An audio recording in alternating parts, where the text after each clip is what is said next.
Roger Roman, co-founder of AfriBlocks, and I want to welcome you to the second annual Freelancers Summit, where we dare to reimagine the future of work. Future of work. If you ask 100 people what it means, you'll get 100 different answers.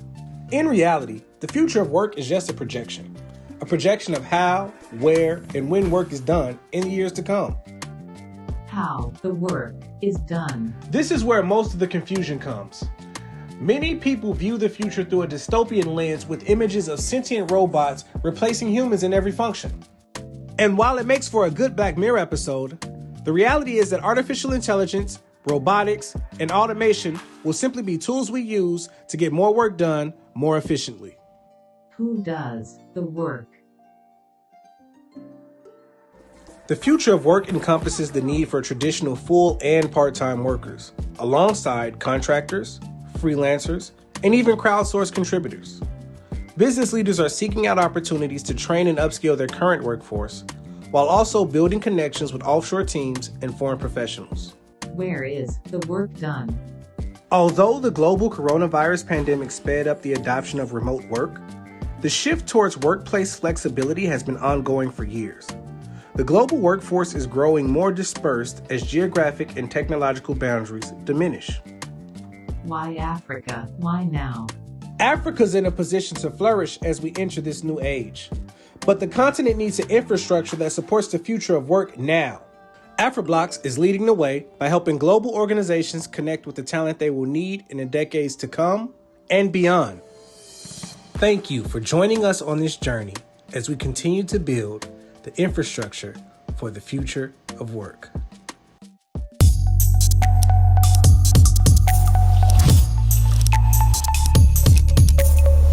Hello everyone. Welcome to the Freelancers Summit 2022, the second edition. And I'm happy, last year we had a smaller summit. We literally had 3 speakers, but this year we have about 25 speakers, and we're doing it for 2 days now. So this just, shows the growth and the interest that, we had from last year to this year. And by now, I'm sure Roger has given a brief and overview of what the summit is about. We're here to talk about freelancing, future of work in Africa and beyond. And there's no better way to do that than to talk to my brother here, Femi, who's in Nigeria. He's been doing amazing work in the startup funding ecosystem. So today he's here to talk about the topic, Africa startup and investor ecosystem. Welcome, brother. Thank you so much, Tongai. It's a pleasure to join you here. And hello, everyone. Just a quick introduction. My name is Femi Awuni. I am a startup fund manager at Google for Startups Africa. I lead the Google Black Founders Fund in Africa program, which is a Google initiative to support Black-led businesses across the globe with the best of Google and non-dilutive funding. It's an absolute pleasure to join you here today for the Freelancers Summit 2022. I'd like to start off by giving a big thank you to the AfriBlocks team for putting together this amazing summit and inviting me to give a keynote speech on Africa's startup and investor ecosystem. So startup founders and freelancers have always had, I'd say, an interesting relationship. In fact, the other day, I was speaking with an early stage founder called Lola, who was engaging a freelance developer to possibly join her team. She shared that they had a nice conversation around the scope of work and the nature of work. And at the end of the chat, she asked the developer, well, this has all been nice and good, but what are your rates to kind of help us plan? And the developer said, well, that depends. What is your budget? And this started a long line of back and forth for 3 days, trying to get each other to say say a number first, And I know that, AfriBlock works hard to make sure interactions between startups and freelancers go as smoothly as possible. But, along this line, let's take a step back, when we think about interactions like this. These startup freelance engagements happen and will continue to happen because startups need the right talent to scale. Now, if you speak to most startups, they're focused on scaling quickly. And when you drill down into some of the challenges that they face when trying to scale, you'll find that getting access to the right talent is one of the top two challenges that they face when trying to scale. And I'm sure you're wondering, what's number one? I'm sure a lot of you on the call already have an idea. It's access to funding, which is understandable because money is the lifeblood of any business. And getting that money to get the right talent and scale is absolutely essential. So in today's keynote, I'll be touching on these two sides, on the startup investor dynamic and then the startup freelance dynamic, to showcase why finding ways to coexist with one another is essential for the betterment of the African tech ecosystem. So let's take a minute to look at Africa's investor landscape, or the investment landscape as a whole, and see how we're doing as a continent. If you look at funding figures over the last couple of years, you'd actually see that there's a general trend of year-on-year growth when it comes to funding coming into Africa. In fact, according to Maxim Bayon's figures from last year, startups in Africa collectively raised $4.3 billion, over 2.5 times what was raised in 2020. And currently, we're actually on course to beat that record again. Now, this is absolutely great news. But when you look at Africa's funding figures and compare it to the wider global context, you'd actually see that funding to Africa accounts for less than 1% of the global VC funding last year. And although we are seeing encouraging signs, and they are encouraging, there's still a few challenges here and there, like access to early stage funding, especially between 0 and 500K, is still a bit of a challenge for a lot of startups in Africa. So there are positives and there are negatives. These insights show us that we have a lot of potential in Africa, a lot of potential in our African tech ecosystem. But it also shows us that we're just getting started, really. And it's important for us to align with the positive trends that we're seeing within our ecosystem to contribute to its overall growth. So when we think of aligning with the trend that we're seeing at the moment, it then raises another interesting question. What do investors care about? What are some of the things that they look out for?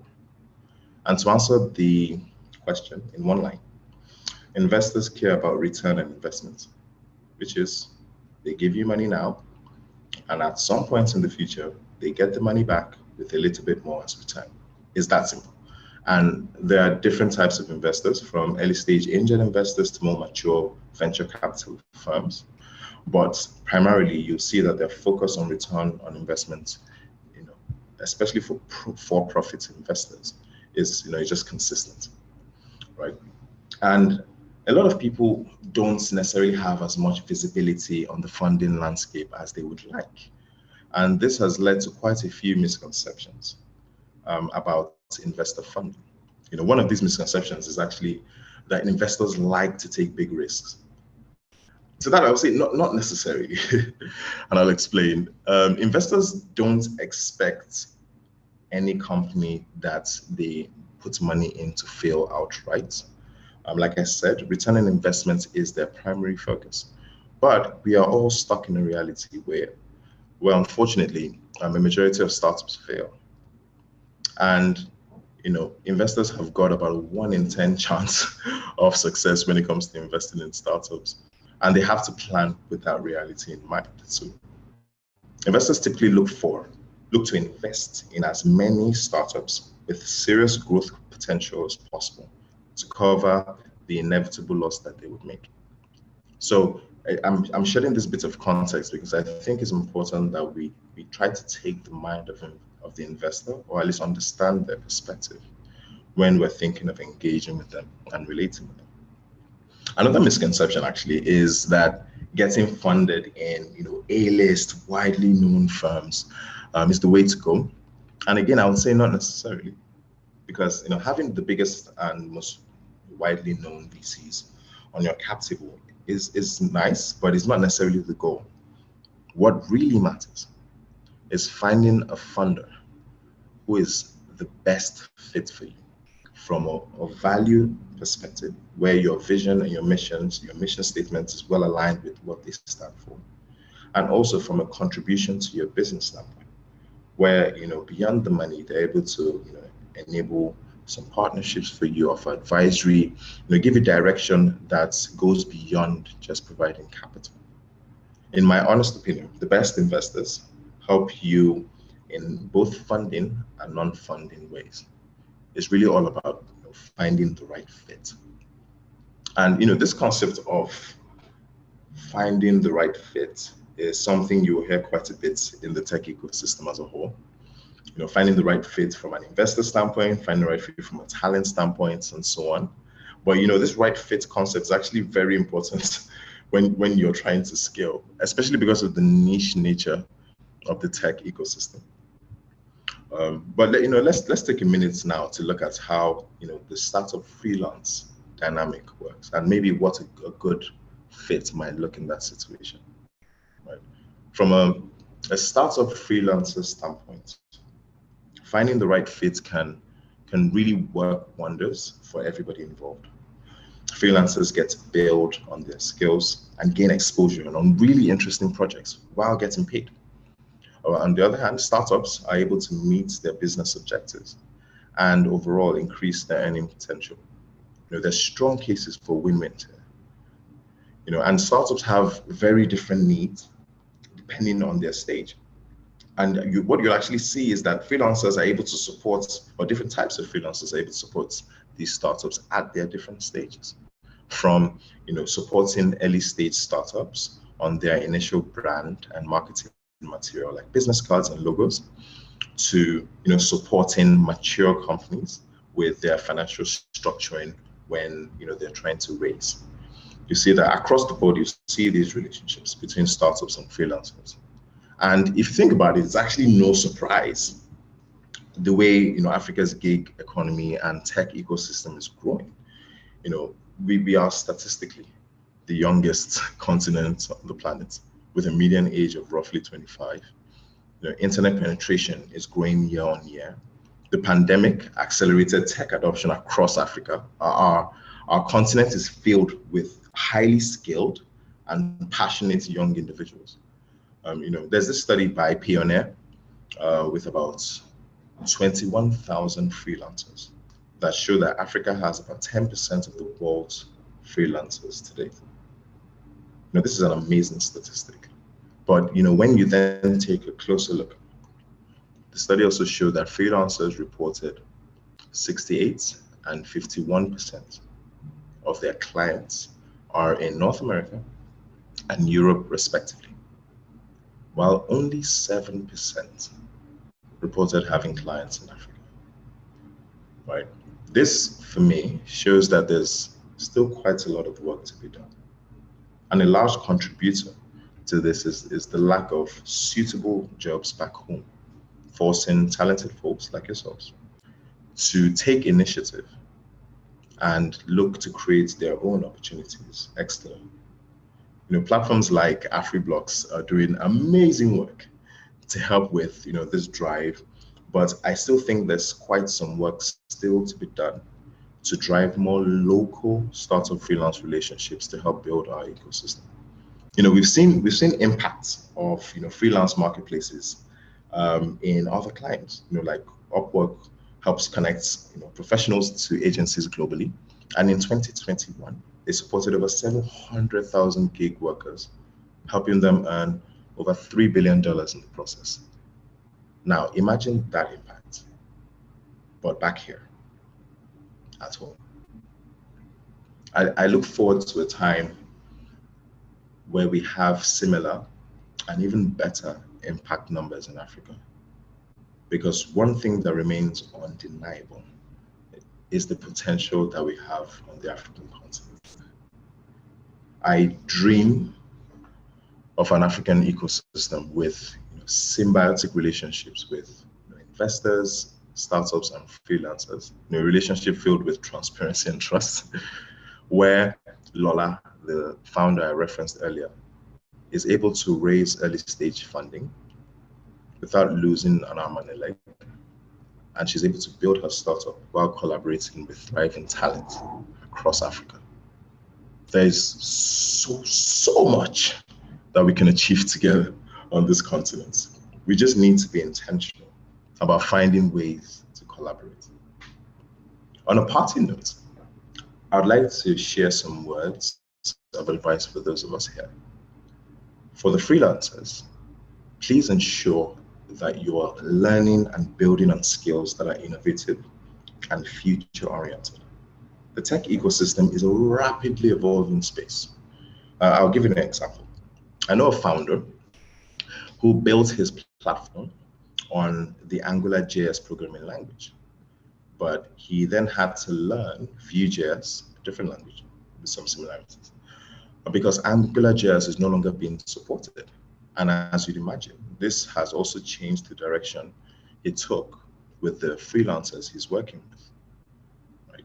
It's so key to keep your hand on the pulse of latest innovations that are happening across the tech space. Just be mindful of what the latest trends are and make sure that you're closely aligned with what those are to ensure that you stay relevant. Google has a platform that actually helps with this. It's called Grow with Google. You can Google it. This platform provides training, tools, resources to help you grow your skills in an ever-evolving space. For the startups among us, my advice is to be proactive in driving connections with investors. The truth is, the investment space is very network-based and dependent on the connections you're able to make. So go out and be intentional about making yourself visible in the tech space. Whether this is tech events, seminars, what have you, just make sure that you're being deliberate about building connections within the investor landscape and the wider tech ecosystem as a whole. Believe me, it does pay off over the long run. And in your engagements and outreach, you should also try to cut across a number of investor types.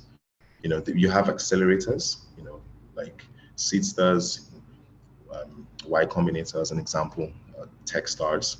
You have angel investors, you have venture capitalist firms, Future Africa Ventures Platform, and so on and so forth. You also have NGOs and donor agencies that support, tech startups with grants and non-dilutive funding.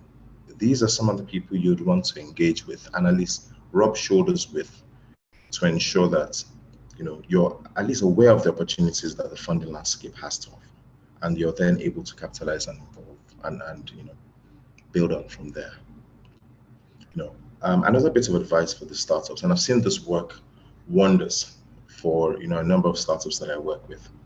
Please speak with founders who have been through similar things that you are going through right now. I assure you this will do you a world of good, because at the very least, it will minimize the amount of mistakes you have to make on your own. You can just learn from someone else, right?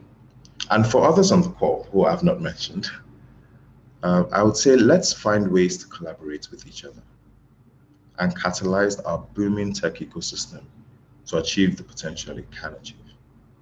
There's a famous quote I love. The best way to predict the future is to create it. So let's work together to create the African tech ecosystem that we want to see. We have the potential. Let's make it a reality. It's been a pleasure speaking with you today and joining you in this awesome summit.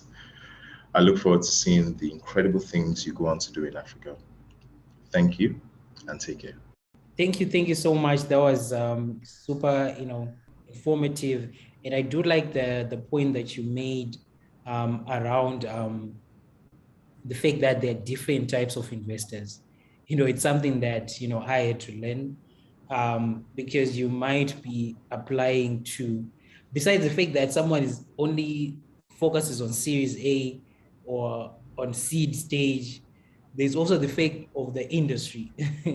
Someone might just focus on ed tech, and then you are in food tech and you're applying to that person. And that's an automatic no, not because you don't have a great idea or you have a bad business, but because you just didn't do the research to say, is this their field. So that was a highlight for me. But thank you so much, Femi. No problem. I'm sure everyone else picked something super helpful for what they're building as well. Thanks a lot, and we're moving on to the next session. Thank you. All right. Thank you, Tongai. Take care.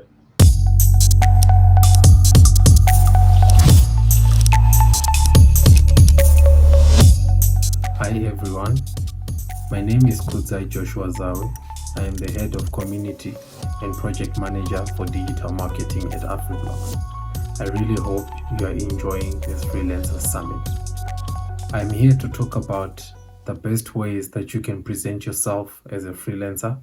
That is basically to say the best ways that to make sure your brand stands out amongst other freelancers and amongst any other professionals in your line of work. The first thing that I think you should do is to highlight your accomplishments. Many times we find that people downplay the things that they have accomplished over their careers. They do not like to talk about the things that they have achieved. They do not like to talk about the things that they have done well, but these are the things that will sell your brand to your potential clients. So make sure that your accomplishments are at the forefront of your brand. People in this day and age do not have a lot of time to be looking at things. So the first things that capture their attention are the ones that stick in their minds. Make sure the things that you've accomplished, the best of your work that you've done in your career is at the front of your package. Whatever package you put together, whether it's a portfolio, whether it's your website, whichever way you decide to put it together, make sure that your biggest accomplishments are at the forefront. Talk about them on your social media, talk about them on your Twitter, talk about them on your LinkedIn, talk about them on your Instagram. Make sure that the world hears about your biggest accomplishments.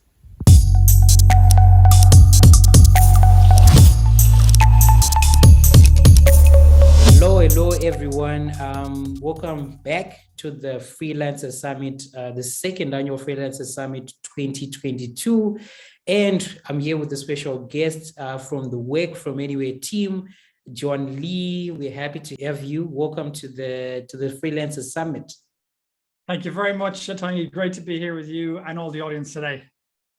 Thank you. Where are you calling in from? Calling in from Portugal. We actually only just moved to Portugal about 4 weeks ago. We've had an interesting journey over the last couple of years. My eldest, Rosa, we've got 3 kids. Rosa's the eldest. She's lived in 4 different countries.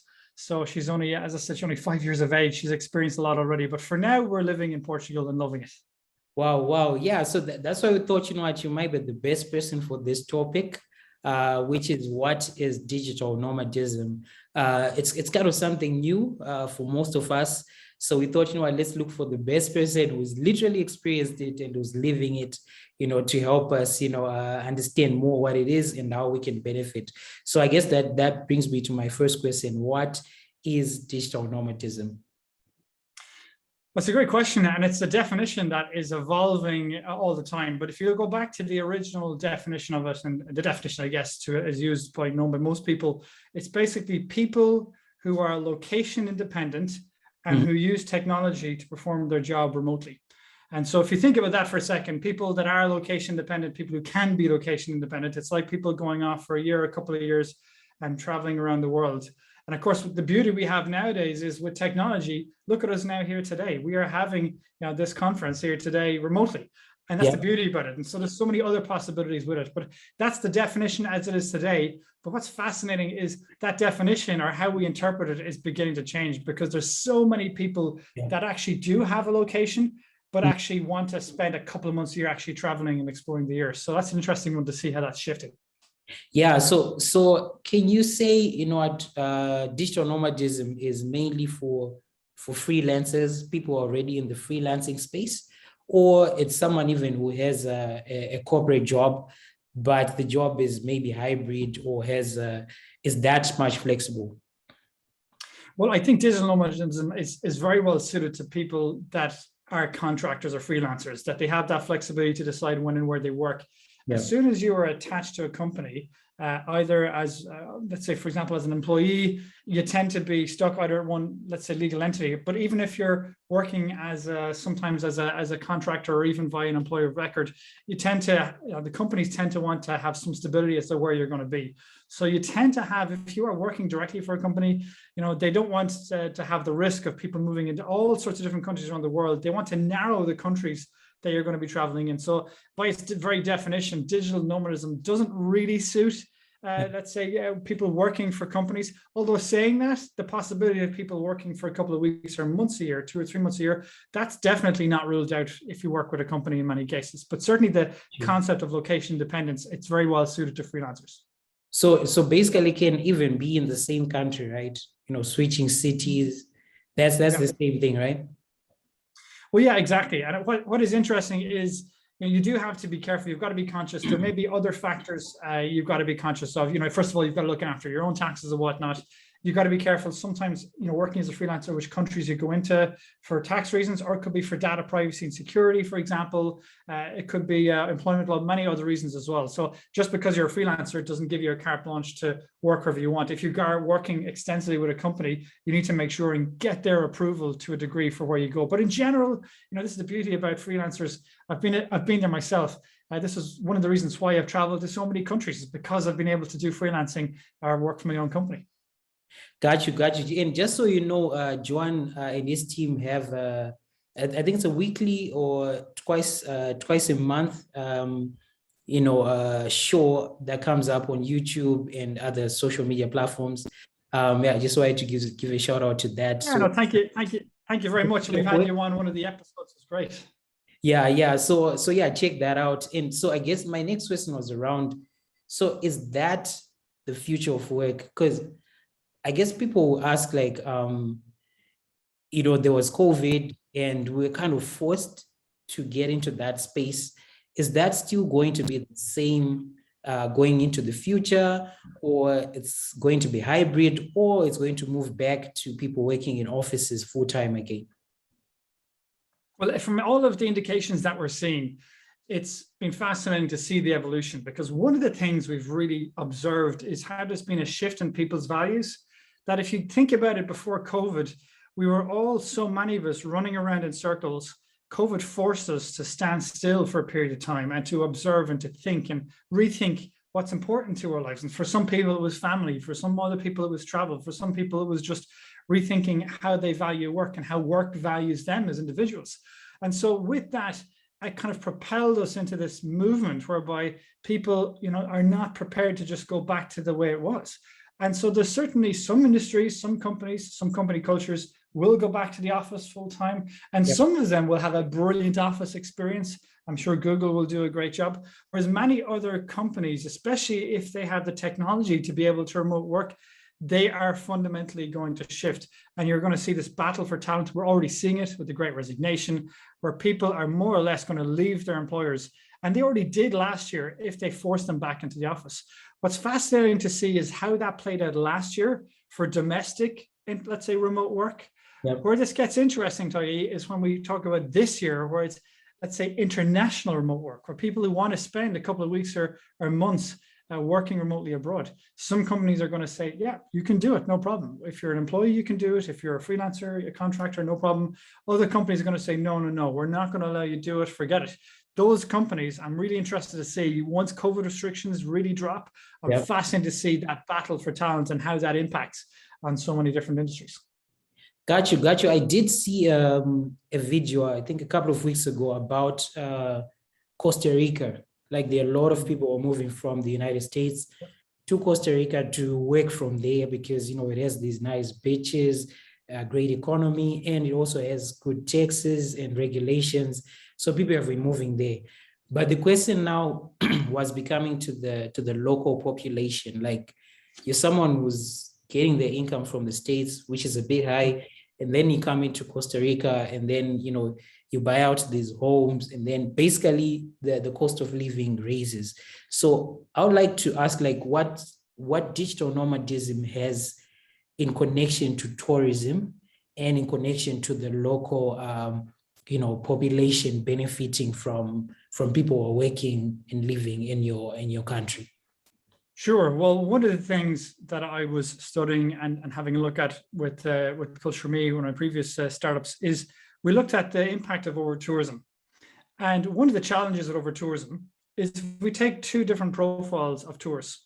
Yeah. The profile one is stag parties or hen parties, people coming for just a couple of nights, coming to a destination just to get drunk. They cause a lot of disruption. They don't spend very much, and the local economy doesn't get very much out of it. There's also high carbon emissions, for lots of planes going in and out. You take cruise passengers, okay, lower carbon emissions because they're going, via boat, but still they're coming into a destination at the peak point of the day, again, bringing a lot of volumes there. Are they spending necessarily a lot? A lot of them are not. And so the tourism revenues from that destination and the friction caused by both of those groups is what you would call high. The tourism revenues is relatively low. And so the destinations have to get a lot of volumes of these cruise passengers and stag parties just to even get any kind of a decent tourism revenues from it. Now you contrast that for a second with digital nomads. Digital nomads, they're typically in a destination for more than a couple of weeks. They're very often there for maybe 6 months. It's rare that a digital nomad will go into a destination just for a day or two. They're there to try and use the opportunity to have a base, find co-working spaces, get to know the local culture, get to know the local people. And yes, while it's true for one typical day, their spend might not be the equivalent of a cruise passenger on that same day. When you count it over time, the destinations get much bigger tourism revenues from that. And at the same time, if you attract the right digital nomads, there's less friction, there's more integration, there's more like pollination, cross-pollination of innovation and ideas. So this is an enormous opportunity. It's one of the reasons why there's been a lot of countries in the world introducing these digital nomad visas, where they basically say, listen, you come over to our country for 6 months a year, you don't have to pay any income tax. You pay income tax in your home country. You come over to us. We want people that earn a certain minimum amount. Maybe you work in technology, whatever it is. We'll bring you to our country, and they know that even if they don't charge income tax, they will be able to get more tourism revenues through sales tax and other spending. But much more important than that, there's less friction and there's more cross-pollination of ideas and technology and innovation. So that becomes fascinating because all of a sudden, and the first time in humankind's real history, we've true mobility of movement of people to a degree you just never had before. We always had flights. We had the creation of the internet 20 years ago, but really we're only starting to see the benefits of it being realized after COVID with all of this, let's say, new dynamics that are happening with international remote work. That's great. That's very insightful. I didn't think about around the sales tax and the digital nomad visa. I think all of those things are great. So what questions should someone ask themselves before they consider being a digital nomad? Well, I think, I'm not going to lie, being a freelancer and using the power of platforms like AfriBlocks and TopTal and Upper, all those different solutions are absolutely fantastic because you can plug and play and you can turn it up and down as you want. You can go hard at the work for a couple of weeks and then maybe take a week or two off. But what's really beautiful about those kind of solutions is, or you can also do it directly yourself. You don't have to do it through a platform. You can do it to yourself if you want your own business. But the bottom line is, by being a freelancer, you have that flexibility to decide when and where and how you work. If you work for a company, you've got to be very, very careful of the companies that you work for. Some companies are embracing, to a degree, location dependent. Some companies don't even have a head office. You're looking at, for example, many Silicon Valley companies are embracing this. They're recognizing they can reduce their real estate costs significantly, and at the same time, embrace flexibility and have better productivity and well-being of their employees if they manage the tax risks, importantly. But bottom line is that, if you can work for those kind of companies, fantastic. Otherwise, if you want to go by the freelancer route, fantastic. But of course, you have to look at the type of, you've got to look at the type of qualification that you have. If you're a lawyer and you're only qualified in that country, it's going to be much harder to, go and do that the other side of the world. Whereas, for example, if you're in finance, or if you're a designer, or if you work in technology, or you're a product manager, whatever it might be, there's lots of different other avenues you can go to. There's a tremendous opportunity in those. And what's great is that you can use geo arbitrage. You can work, for example, you can be living in a low-cost country, and you could be working for a client in a high-cost country. and all of a sudden using that opportunity to play the geo arbitrage play in more ways than one. Got you. We did a meetup in Cape Town, I think just towards the end of last year. And, there's a great startup ecosystem there. There are hubs, a lot of hubs there, good priced Airbnbs and things like that. So I guess what I want to check is, for you being in Portugal, which African countries you personally and, your colleagues have been going to a lot as digital nomads. They work there for a year at a time, 6 months. Which countries in Africa are at the top of the list? Well, first of all, there's a ton of countries at the top of our list. Funny enough, my Culture Me intercultural startup, that idea, that concept started in Africa back in 2016. We were visiting Rwanda, Tanzania. There's a number of different countries we were visiting, and we got that inspiration from being in Africa. And so for me, Africa is as a continent, has a very special place in my heart. And I would say, if we look at what's happening now, we actually looked at potentially going to Africa just last Christmas gone by, but COVID stopped us. I mean, between COVID and the kids' education, looking after kids, a few different challenges came up. But for us, we're very, very keen to get over and visit Africa at some stage in the next year. From speaking to people, one of the things that Africa is lagging a bit behind, where there's an opportunity, is on digital nomad visas. I think South Africa is going to be one of the first ones to launch a digital nomad visa over the course of the next couple of months, and I'm sure there will be a few more.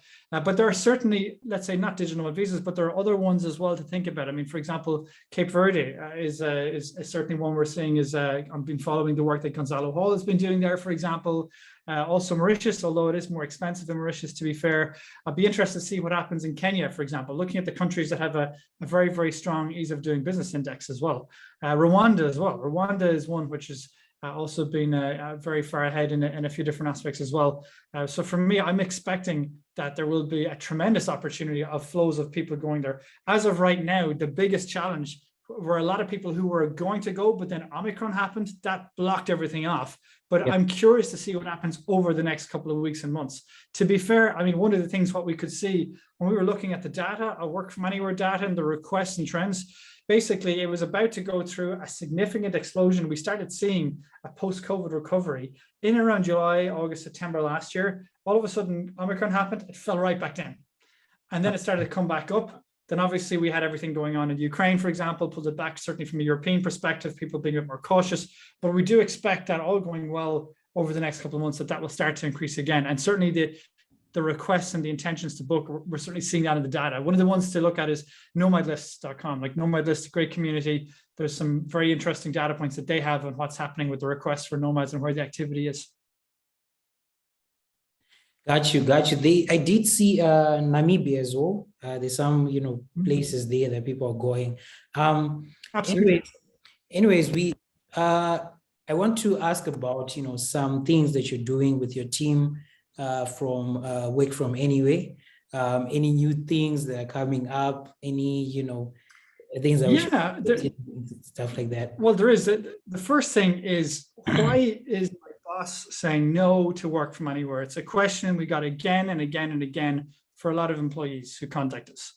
We also got, a number of freelancers and contractors getting in touch and saying, why is my company, I'm a freelancer, why is my company I'm doing a lot of work for saying I can't work in a certain country?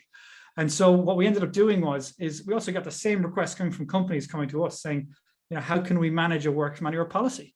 So what we ended up doing is we ended up spending a number of months. We surveyed over and spoke to over 110 companies who employ over 2.7 million people all around the world in various different positions. And we asked them, okay, how are you handling work from anywhere? Where do you see the future? What are the biggest risks? What are the biggest challenges? How do you deal with this? What are the best tools and tips you've seen? So we actually launched that. We actually released it about 2 weeks ago. So it's a free resource. It's available on the website. If you're working for a company that is not so sure about it, show them this resource. It will give them some practical steps and people to follow who are very interested in this space. Separately as well, we also have one of the things we've actually focused in on is that the number one risk or the number one reason most companies say no to work from anywhere is a thing called permanent establishment. It's basically the risk that by somebody working in a country, it's going to trigger not just income tax, but also corporation tax risks, which is obviously much more expensive for a company. So what we've done is we've set up a whole kind of permanent establishment kind of a product to make it very clear for a number of countries, how much does it cost if you want to get one person checked or 3 people, or if you want to get a whole country, let's say, strategy ready for that in place. So we're very excited about that. And yeah, we'll see how that one goes. That's great. That's great. Thank you so much for joining us. So I'm Tongai Choto, co-founder of AfriBlocks. And again, I'm here with John Lee. He's the co-founder of Work From Anywhere, which is a global tech marketplace to help companies with remote workers to make work from anywhere work. So that's John Lee for us, and that's all from me from AfriBlocks. Please stay tuned for the next talks. We have amazing speakers, we have amazing discussions. Thank you so much, John. Thank you very much. All right. In the 9th century AD, a new society was born in the southern region of Africa. A community of farmers, engineers, and artisans finally found suitable land for them to settle and create a new community. These professionals understood that while it was indeed a time to rejoice, it was also time to build. Build homes, build schools, and ultimately build what would become the center of global trade in Southern Africa, Great Zimbabwe. Remnants of Great Zimbabwe still stand today, most notably the motorless outer wall, commonly known as the Great Enclosure. How did they build such an enduring world wonder? By shaping and placing one block at a time. In the spirit of those ancestors and many others from across the continent, we're still building. Building better technologies, better infrastructure, and better businesses. One block at a time. We are developers, designers, and engineers. We are freelancers. We are AfriBlocks.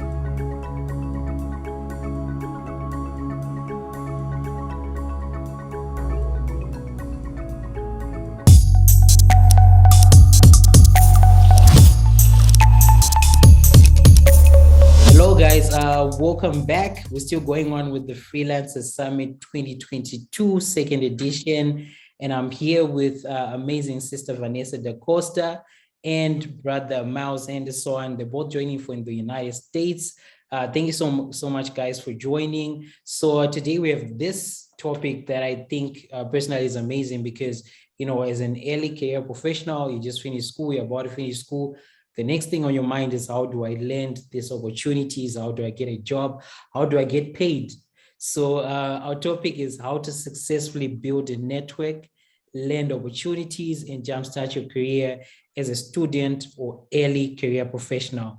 So I'm going to let Vanessa introduce herself and Miles introduce himself as well as to talk about the various things that they're doing already. And then, we get on into the discussion. Vanessa. Awesome. Thanks so much, Tangai. Hi, everyone. My name's Vanessa Chilambo da Costa, and I am currently based in the DC area. Been here for about almost 2 years now. And so I do a couple of different things in my 9 to 5 on PTO this week. So nice little break. I'm a global health data analyst. I work for a US government agency called USAID, in a lot of countries in the diaspora. So I work specifically in the areas of HIV/AIDS, crunching numbers, communicating data, visualizing data. That's really my niche. But when I'm not doing that, and really how I got connected to this AfriBlocks platform, I am a career coach and consultant. So I have a business, Chilambo Global Career Services, that really focuses on helping students and professionals in public health, international development, and healthcare navigate careers and land their dream jobs.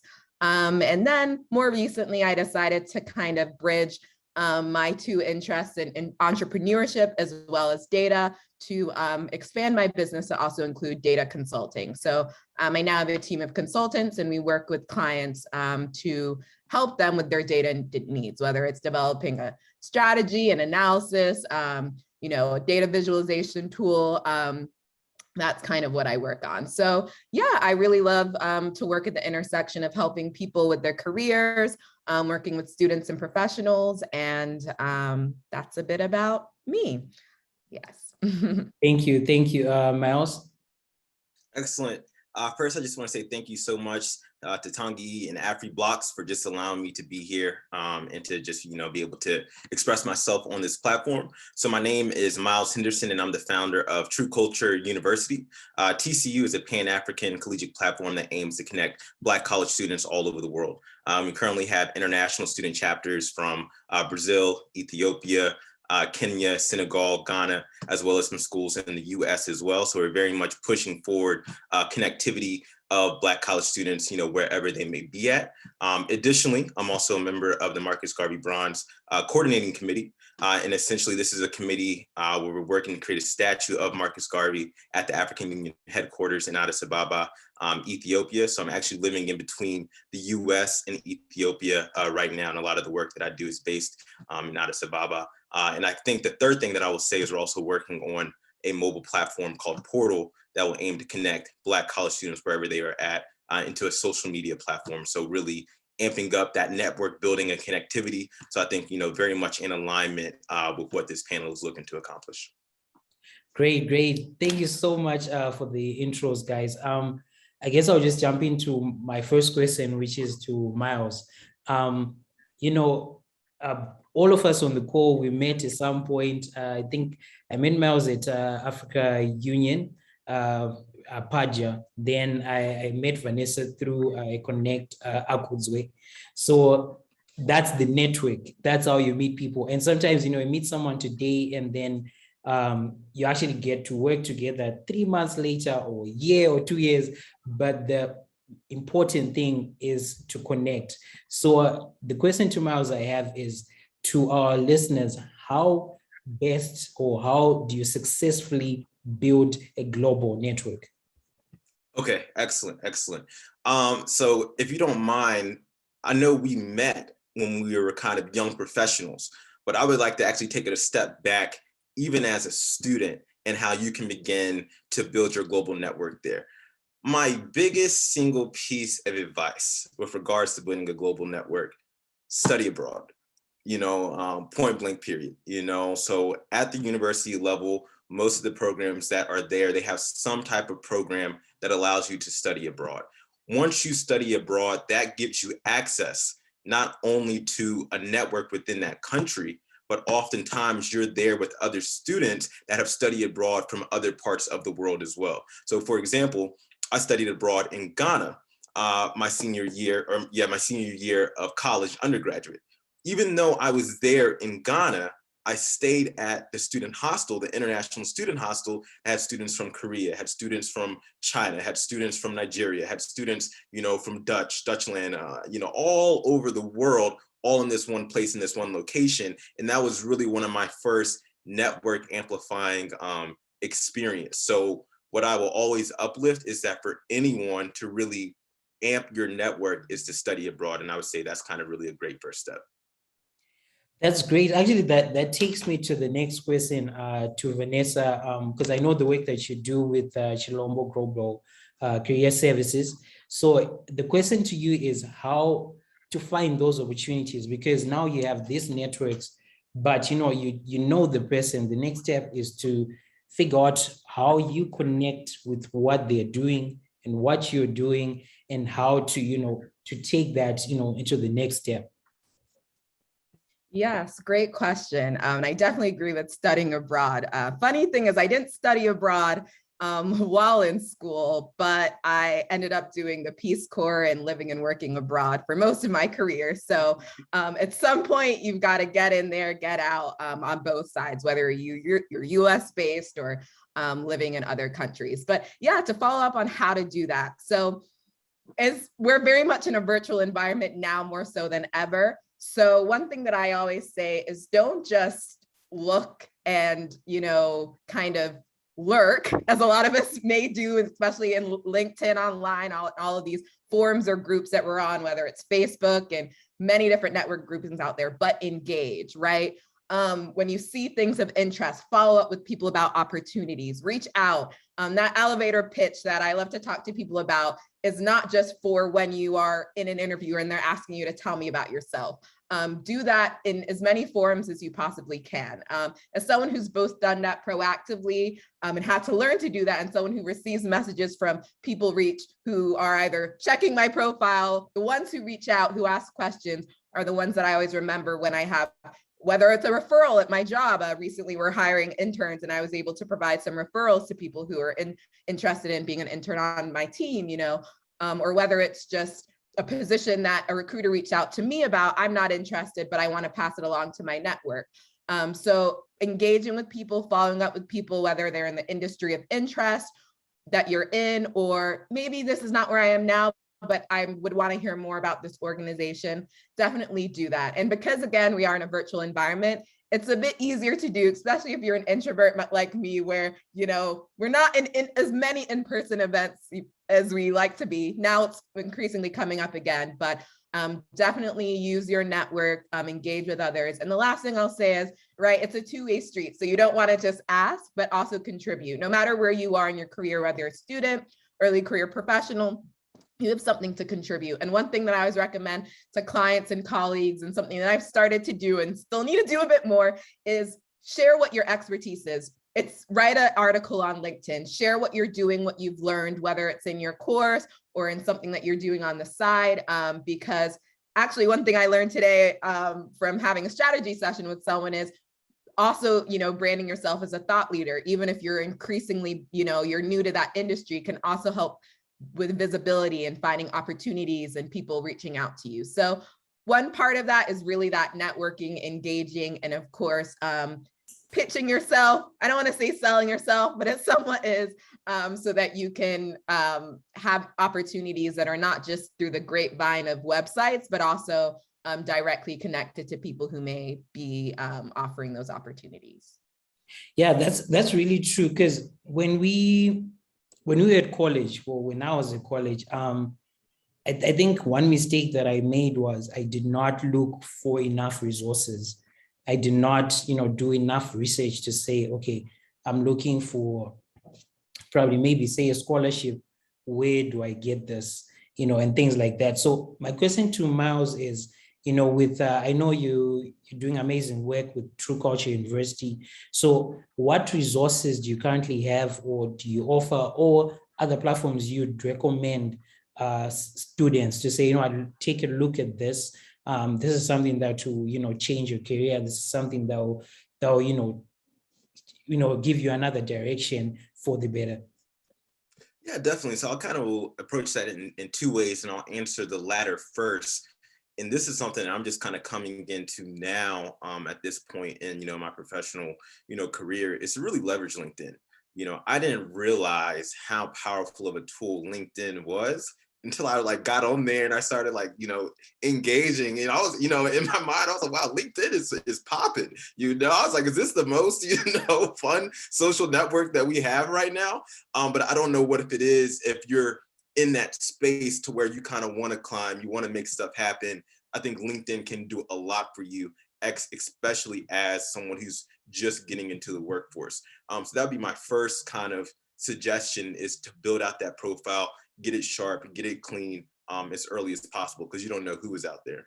The second part with regards to any of the resources that TCU offers is we offer a multitude of resources, primarily with, how do you say, sorry, I had a call coming through. It's distracting me. But so, but primarily with regards to really history, so there's a lot of historical resources that we have there, different lecturers that we have linked. We also have the opportunity, for going abroad, so we actually have a directory of a multitude, I believe over 10 abroad organizations, on our website as well. We have different, student articles that have been created, so they can go see different articles that have been created by different students and their perspectives. We also have scholarship subscription, so students can actually engage in, they can pay a monthly fee and they can get access to all the scholarships that are relevant to them, every month. As well. So we have a lot of really cool stuff there, in addition to handbooks, about different history as well. So there's so much on there. So it's like kind of hard for me just to rattle it off. But if you go, what's the name of the website so people can visit? Sure. So I'll give you the long form and I'll give you the short form. So you have truecultureuniversity.com, that will take you there. And then also TCU dash, like the actual dash portal.com will take you there as well. And if you just click on resources, that will take you down all the different resources that we have there and available for you. Perfect. The interesting thing with Vanessa is there was a point I just started to see data analysis in your bio. I was like, okay, when did that happen? But my question to you is about emerging roles. There are roles that are coming up, talk about data analysis, data scientist, artificial intelligence, machine learning. How does one jumpstart into those roles? Because those are the roles that are on demand. Those are the roles that are, big companies, big tech are looking for. So how does one jumpstart? Like, where do I start? Because someone is like, I did, maybe I did accounting or I did mechanical engineering. How do I just switch to that? But I think it's possible. How do people do that? Yes, great question. And something that I love talking about because it is that hot topic. If either of you follow Black Tech Twitter, you probably see stuff about this literally every second of the day. But first thing I'll say is I agree with you. You don't need to have, an extensive educational background or a degree in something data related, a data degree, an epidemiology degree, whatever it may be, to jumpstart your career in this area. There's so many people who've done it in different ways. So yes, you can traditionally have a data-focused career. I'll give an example. I mean, my bachelor's was in psychology, my master's was in epidemiology, but I kind of started in data management and worked my way up to data analysis. My next move, I want to move into the tech center more so than I am now. I'm in government, focused on people analytics. I know people who've specifically gone one route, self-teaching and learning. It takes a lot to do that. I couldn't say I'm someone who could do that, but really have focused, created a schedule, and have self-learned, project-based, practiced, and were able to curate an application material, for example, a resume around the self-learning, the projects that they did so that they could get into entry-level roles. One thing that I'll say is some things out there make it seem like it can be done overnight. It's definitely not an overnight success story. So it takes consistency in that. But self-paced learning is really challenging. It's not easy to do, right? And so I'm more of a live and virtual learner. And so if you are in an opportunity, right, again, going back to, we're talking about resources and databases and networking opportunities where you can potentially find funding, right, if it's not through your school or through your current job, to take live and virtual courses. I previously did a fellowship at CDC South Africa, and professional development was huge. I took so many data courses that I was able to, like show that I could use those courses that I took, and then from there, make me competitive for future positions that I applied to. So again, if you don't ask, you won't receive. So definitely explore your resources. There are many associations that even have workshops and scholarships so that you can get more live trainings that can be easier to learn, and you're kind of like there in person so you can retain that information. And of course, again, there are a lot of, I would say there's information overload with getting into these fields. So people hear like tech and they're like, okay, I gotta be a data scientist. I have to be able to use Python and Java and R and every single program. But one thing that I say, especially I talk to a lot of people who are in the public health data space or trying to get into it, is really, you need to have foundational skills, right? You need to understand the data lifecycle, know where you want to fit in, right? Do you want to do more management, more machine learning? descriptive analyses, more health programming in the context, research focus. And once you understand that, it'll help you tailor your learning so that you're not trying to just throw in every course that exists out in the interwebs, because like there's a trillion courses out there to learn data, but you can specifically focus on the ones that you need to build to get to the jobs of interest. So last thing I'll say, and this is also like general career advice, is start looking at jobs. So say you're a student right now, you're maybe going to graduate in 2 years, but you're kind of like, I don't know what I want to do exactly. Hopefully you're able to get an internship or some learning opportunity, but start looking at job descriptions of interest, because that's where you'll start to see the gaps. Like I'm looking at, job descriptions as roles I may want to do in the next year or two.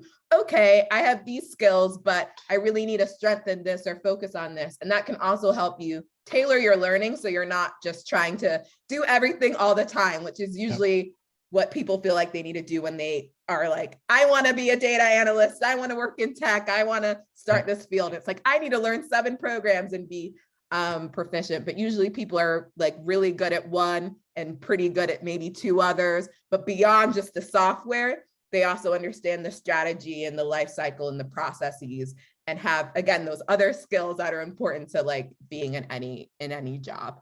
So yeah, that's a bit about my thoughts on getting into the data field. And of course, moving back to networking, which is important because direct referrals are valuable in that industry and any industry really.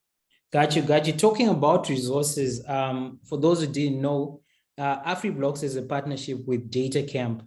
So our freelancers, if you go on AfriBlocks.com, you can literally register to get free training in AI, data science, and all those courses, like literally right now. Just thought I would add that. But what I always say is there are 2 things when you're building these: the technical competency, which is, programming, accounting, whatever field you are in. And the other side is cultural competence, which gets me to my next question to Miles. I know you're doing amazing work. You're building a statue, a Marcus Garvey statue. You're always on the continent. You're always connecting, universities and things like that. So my question will be around what's the context with the African diaspora helping in the growth of Africa, the exponential growth of Africa financially and economically? What is the connect with Pan-Africanism and you working abroad and still being able to connect back with the continent? Absolutely, great question. And I love this question as well. Well, I would say, number one, they're inexplicably linked. I would say in the first place, and one of the greatest showcases that we can now point to is the Ghanaian government's during 2019, the Year of Return program that they did, where they invited all the diaspora back. Hey, you're welcome, come home, engage. And since that time, I don't know the exact numbers, but there was a serious economic benefit to the Ghanaian economy. So that kind of sent off a flag, not only the countries in West Africa, but all over the African continent, that engagement with the diaspora, even if it is from a social level, does have economic benefit on the long term. So I think that when we talk about the diaspora, we're really talking about 2 diasporas, right? We're talking about the diaspora that came as part of the transatlantic slave trade. And then we're also talking about the diaspora where they're 1st or 2nd generation immigrants from the African continent themselves. And so I think it's a thing of activating both of these populations towards the goal of development of the African continent, towards association of the African continent, to know that they have somewhere that they can really, whether it's to go be home, whether it's to go feel like they have a belonging, whether it's as simple as feeling like they're in the majority population. You don't know how many times I have seen people's eyes just light up their whole life feeling like they're the quote unquote minority, then to get to a country like Ghana or Ethiopia and finally feel like, wow, I'm in the majority population for the first time ever in my life, and I've never felt like what that has felt before. So I think there's a lot of different ways we could talk about it, but the main thing that I would uplift is that the engagement is important. governments and people are moving to make this engagement happen. And really now with the internet, with the digital resources that we really have access to, whether we're talking about Twitter, whatever, it may not be Twitter any longer given recent news. but it might not be. But the point I'm making is that connection is really open now. And I think it's a personal responsibility on all of us to continue to build it and continue to develop it. And I think that all of us right now on this panel are doing that in our own kind of special way. And so I think we should, commend ourselves and then also just encourage everyone else watching to do so as well. Got you. I think, our time is almost up, but I'm going to give, this is something that we've been doing, throughout the summit. Miles, you have 1 minute to let people know the next things they have to expect from you in TCU. And then Vanessa, you have your own minute to talk about Chilombo Global Career Services and what people need to expect within the next month, 2 months, and where to visit, what to sign up for if there's any. Okay, excellent. So first thing I'll say, so TCU is a partner with we're a committee member with the Marcus Garvey Bronze project. So I would just encourage everyone to support that project. Go to marcusgarveybronze.com and actually donate to the creation of this statue. Just as we were talking about the diaspora, this would be the first gift from the diaspora to the African Union, bringing the statue there. I really encourage that. Be on the lookout for our beta testing for the Portal app, and that's going to be connecting Black college students all over the world. And outside of that, I would just say, just continue, just push forward the best you can. I'm very optimistic, about the future that we're creating for ourselves. Thank you, Vanessa.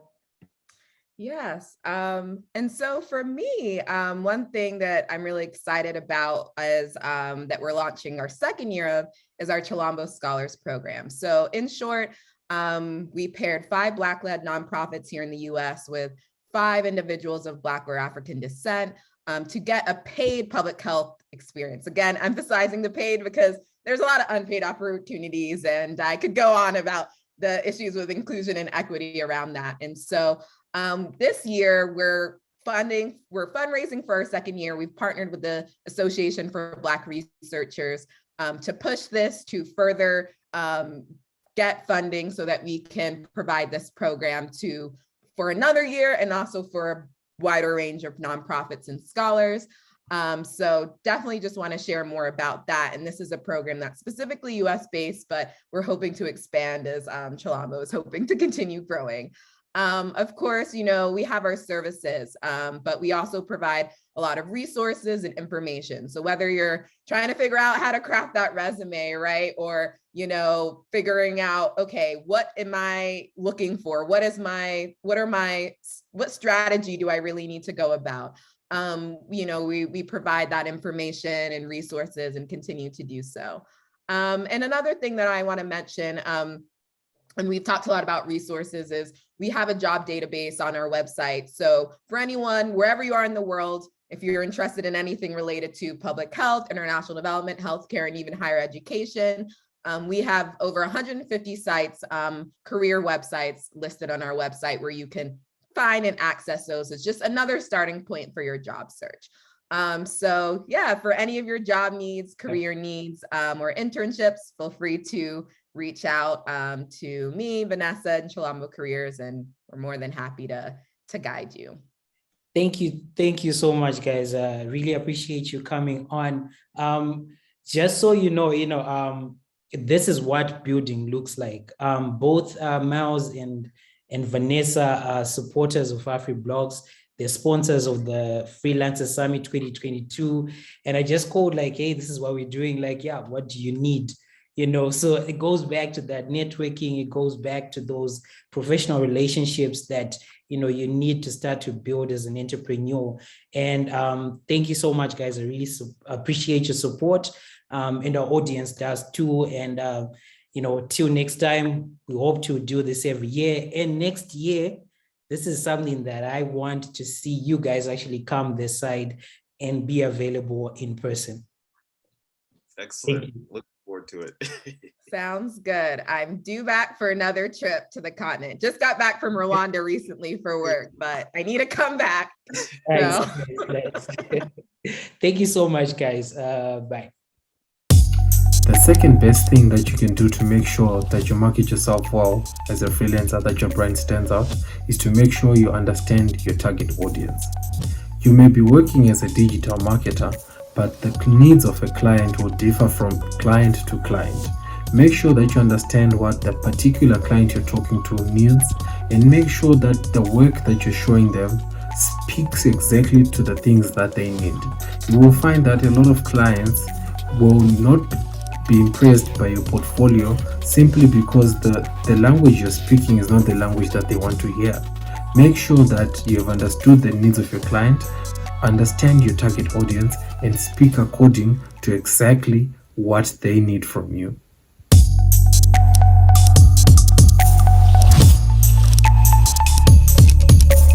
Hello, guys. We're still going on with the Freelancers Summit 2022, and I'm super excited here to have my brother, my mentor, advisor, investor, Brandon Quinn, who's a product manager at LinkedIn. And, you know, this is super interesting because one of the tools that I use on a daily basis and I had to learn is LinkedIn. You know, it's so underrated, but the connections that you make, business connections and grow your network, are just super amazing. But anyways, you know, we'll let Brandon speak more on that. His topic is best practices for borderless collaboration.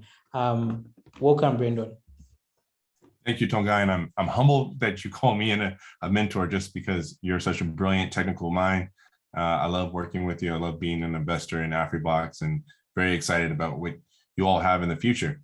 So without further ado, let me go ahead and share my screen here. I have a presentation for everyone I put together. All right, we're just gonna hit play here. All right, so thank you for taking the time to listen to me and hear me out. I'm very excited about borderless collaboration, the future of work, and I really think there's no limits to what we're gonna be able to do together across the globe. I think AfriBlocks is gonna be a huge part of that, and also, you know, considering the continent of Africa being involved in everything that is going to be happening globally, I think Africa will be, you know, the center of emerging technologies and emerging trends, and I'm excited about that. First, let me go ahead and intro myself. Let me just be a little bit more humble than what Tongai had said. So I'm a senior product manager at LinkedIn. I've been at LinkedIn for a little over 2 years. I previously worked on a services marketplace, which is a freelance platform. I'm currently working on trust features, things to build more authentic identity into the ecosystem and making sure that our people who are using LinkedIn as a product is having a trusted experience. Previously, before that, I was at a YC startup. I was a director of product, and we were building various products, but I had a ton of experience on the growth and core product side. And then previous to that, I spent 14 years of my career in various roles at Apple. And I started at Apple through, you know, working mostly sales and marketing roles, and found my way into tech. You know, the capstone of my Apple experience was I spent 3 years in Shanghai building a team. And before that, most of my time in collaboration was spent working with folks in China and India. And so my perspective on distributed teams comes from one of someone who was working in Cupertino, partnering with folks in China, India, and then also having the inverse experience of being someone who is living in China and most of our stakeholders and most of the leadership being in Cupertino, California. And so I have a perspective of being someone who's leading a team distributed, and also one of being of the distributed folks on the team. And so I think the perspective I have here is on both sides. And, you know, we're going to talk a little bit about not only best practices for the people who are distributed, but also for the leaders and people who are leading teams that are distributed across the globe. You can find me on LinkedIn. You know, feel free to hit the follow button there. This is my profile, quick shot here on the right. You can also find me on Twitter at BV Quinn. Both those are my LinkedIn and Twitter handles. So feel free to connect with me there. Looking forward to talking with everyone and anyone who reaches out. I try to get back to every message. Okay, so going on to the next slide here, just to drill down a little bit about my experience in this space. I said I lived in China for 3 years, but looking at it from a zoomed out view, I've led product teams distributed over 7 different countries, as far as 16,000 kilometers away, as well as like 15 hours in time zone differences. I won't say like I'm an expert in anything. There's always space to learn and grow. But, this is one thing that I'm very proud of is, in addition to working in China and India and working with folks from abroad and living there, I've also had the opportunity. I worked with Adela previously at my last startup, where we had engineers distributed through Lagos and Nairobi, and we had the opportunity to make a trip out there and work with those folks in person. So for me, getting the opportunity to visit Nairobi, meet with the engineers and work face to face with them was great. But the bulk of the work that we had done was previously done distributed, and we were remote in everything that we contributed to. So, I have some experience in working with folks across the continent of Africa, understanding how time zones and changes in the workflows impact, your async type of development. And so I have some insights that I think I'll share that will be pretty valuable. I've also worked with folks through Europe, Ukraine previously, and also various UK areas. So, accelerated remote work is taking place right now. It's becoming more than a trend and more of the norm. I think we're getting past the pandemic and we're settling into potentially like a new workflow. And I think even the term accelerated workflow is becoming a bit antiquated to the times. I think most companies are now thinking remote first, and so this is something that I'm excited about for many reasons. But I just wanted to talk a little bit about this means and how we can start to think of it strategically as a group of people who are contributing to various economies globally. So the first thing I'll say is how you show up digitally is more important than how you show up in person. What that means is, at one point, technology was very influential in like the way business was dressed, right? Like people used to wear business suits or business dresses and show up into the office fully decked out in ties and stuff, very uncomfortable. With technology in Silicon Valley, we saw the emergence of people in like a hoodie or a t-shirt and tennis shoes. And that really became like the trend of style and the way people worked, because what was important, you wanted to be comfortable when you collaborated, and when you were using the best parts of your mind, the more comfortable you were, the better the collaboration was. Well, when we think about this now, the digital way that you represent yourself is the new form of that. It's the new form of the tech hoodie, if you will. It's how you show up on Slack, WhatsApp, and email, and how you engage with people is more important than any business suit or any hoodie that you could wear. It's really about how you're going to show up and represent yourself digitally on these platforms. I talk to more people on Slack on a daily basis than I talk to in person. That's just the nature of where we are right now with this accelerated trend.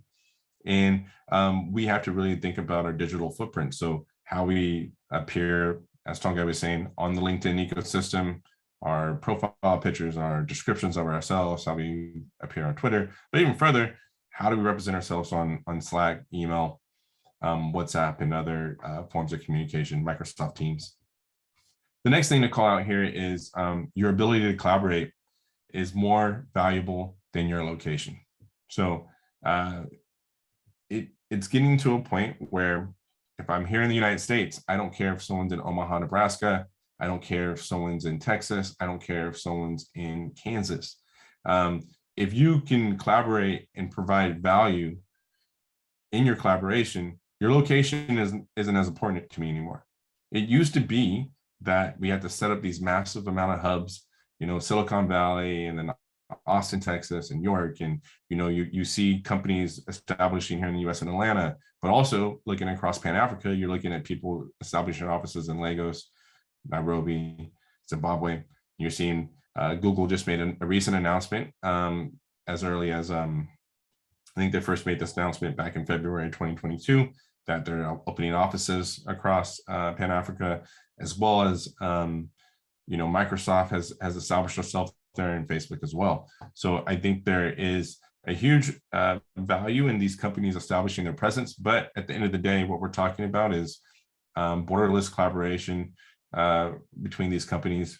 And it's really important to think about where you want to live personally versus having to do things like relocate yourself to a certain city or area just to be a part of contributing to a certain economy or contributing to a certain type of product. And the next thing here is number 3. We're talking about working asynchronous is fine as long as you can deliver timely and quality work. So what that means is we don't expect you to, be on every single Zoom, answer me right away when I send you a Slack or I send you a WhatsApp.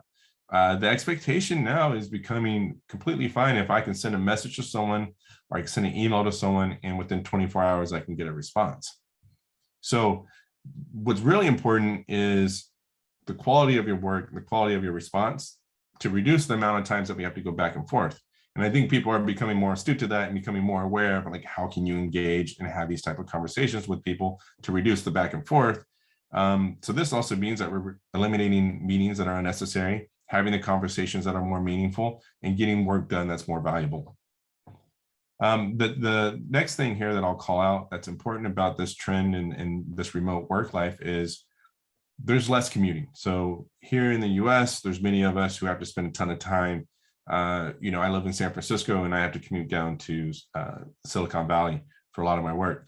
That usually meant about 4 hours of my day was spent on the road and in a car, which is great to maybe listen to a podcast or listen to some music, but really it's tedious for most people and it wasn't really conducive to being productive. I would get to the office more disgruntled and unfortunately have to spend a lot more time, less time actually working and more time driving. So this means that there's more time with your family, more opportunity to work on passion projects, and there's also more time for people offering services. So what you're seeing now is, people are pursuing, maybe they wanted to be a founder, maybe they had an idea that they thought was really great that they're now pursuing at night, are getting those extra 2 hours back or 4 hours back and contributing to an idea that they always wanted to pursue. Or, maybe you're skilled, maybe you're a skilled developer, maybe you're a skilled freelance writer, whatever it is. Now it's the perfect time to offer services and offer those services in marketplaces like AfriBlocks. Now you're able to contribute, create supplemental income, and help provide more for your earnings. And the last thing here, being remote means that we have to put more effort into building human connection and trust. So it's going to be super important as we push towards having this digital representation that we also bring pieces of ourselves that we normally would share with people in interactions in person into these digital spaces. And so it's very important that we don't lose sight of being human and understand that on the other side of that computer screen, on the other side of that Slack conversation or WhatsApp message is someone who is actually human. And we need to work on fostering and developing those human relationships. All right. So let's go on to some of the best practices here. For distributed work, I think the first thing to think about here is no matter what, if you're in person, distributed, remote, whatever it is, it's very important to have a strong team. The more effective the team is, the higher the impact and the ROI is. So how do you create strong teams and showcase those strong teams when you're distributing? Here goes a few tips for you. The first one is increase the amount of written communication. So previously I worked at Apple, and if you're familiar with Apple as a product and a company, it's very visual in the way that they tell their stories. And so for us, in order to create better collaboration, we really doubled down on written communication. Written communication is key. It creates a repository of information and documentation that maybe like a presentation or something visual doesn't quite tell. The other thing about written communication is it's fairly expandable. It can be contributed to by many people with things like Google Docs or Notion and Microsoft Word. They all have collaboration features now that allow people to expand on the content. And you can create these living documents, which are, like a wiki, and a lot less effort at maintaining than it previously has been before. The other thing I'll say about written communication is it's way better to tell someone something they already know than not to tell something that they needed to hear, right? And so that's why it's very important to communicate in Slack channels, WhatsApps, emails. It's very important to have over communication and streamline it versus having someone miss out on something very important that they should have heard or should have known about. And so for me, like one way that we do this is we have like my current team that I work with, we have a weekly update dot. We keep all the very salient, succinct information inside that document. And then we also turn that into an email, also put it into a Slack update. So this is where we're replicating information and making it easier for people to absorb and hear from or learn from. The next thing is to try to eliminate subgroups as much as possible. So it's okay to have multiple Slack channels or multiple group chats going on WhatsApp, but the main thing is that people have access to these information and they can like maybe have just a read-only experience. And so like when you think about that, if you were to create these silos, what ends up happening outside of not sharing the information is that these silos also start to develop side conversations that might be important. They also start to develop their own culture, working culture that's different. So like if you have like a stand-up or engineering pod, if the engineering pod is working together and they're collaborating and they create like this gelling experience that isn't being shared with like a product marketing team or some type of other communication team, what you're doing is you're diverting away from like having one shared product that's being built. So it's best to be able to have access to all sorts of information and people can get insights and updates as soon as possible in these cross-functional groups. The next one here is make time for fun human interaction. So that goes back to the last point that I made in the previous slide. It's very important to get to know the people that you work with on a personal level. And what you are willing to share personally is completely up to you. I think one of my personal favorites here at LinkedIn and what we do when we're building relationships with people is offer an opportunity to share something that's on your LinkedIn profile that or share something on your that is not on your LinkedIn profile. So, we talk about LinkedIn as being your professional identity, but I can consume that information. I can go to LinkedIn and look at it, but someone that isn't necessarily going to be on that LinkedIn profile and that they may not hear like in our day-to-day meetings.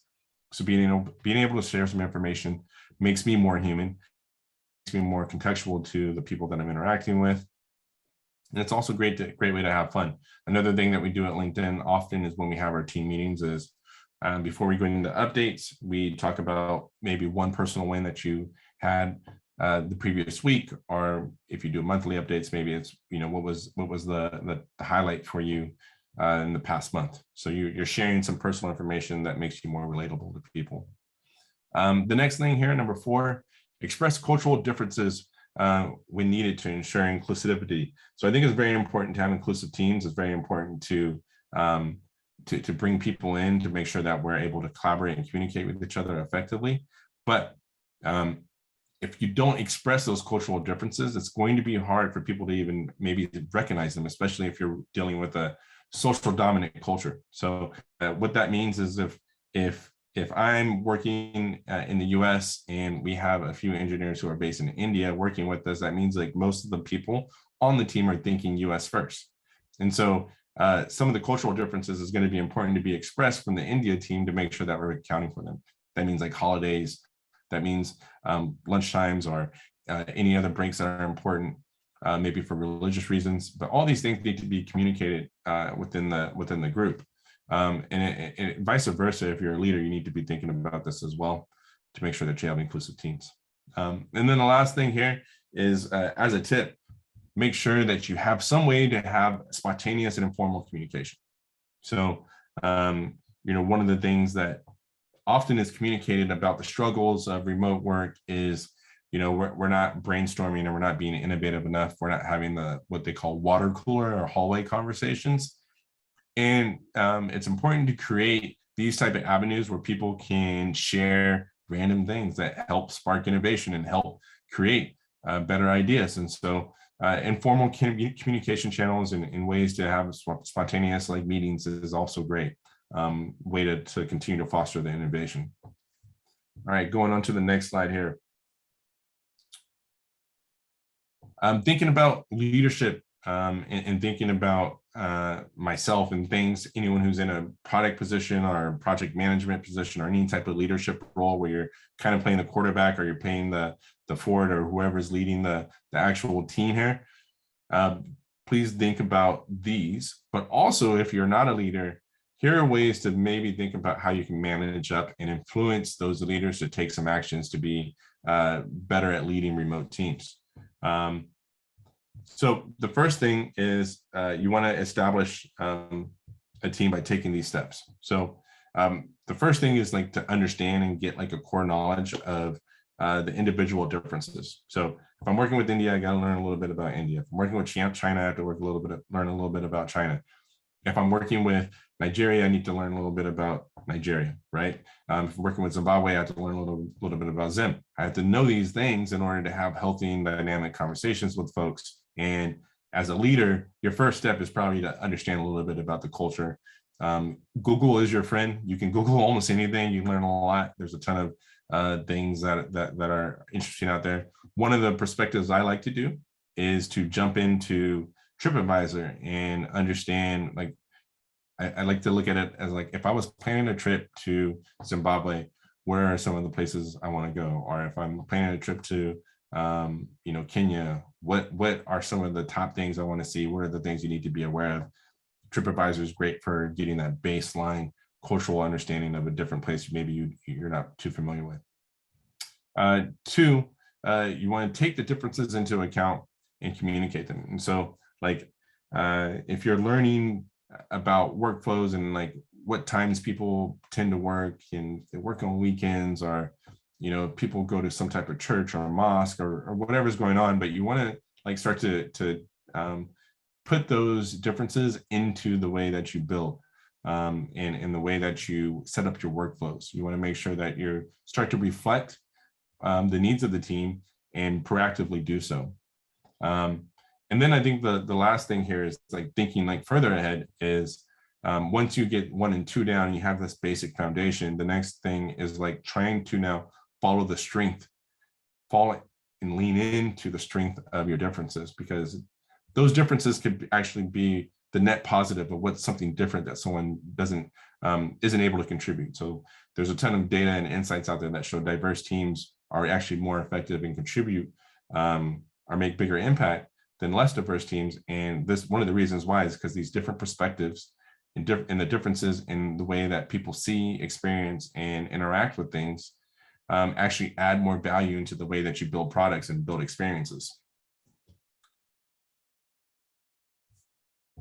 One of the things that hold true is embracing language challenges. So,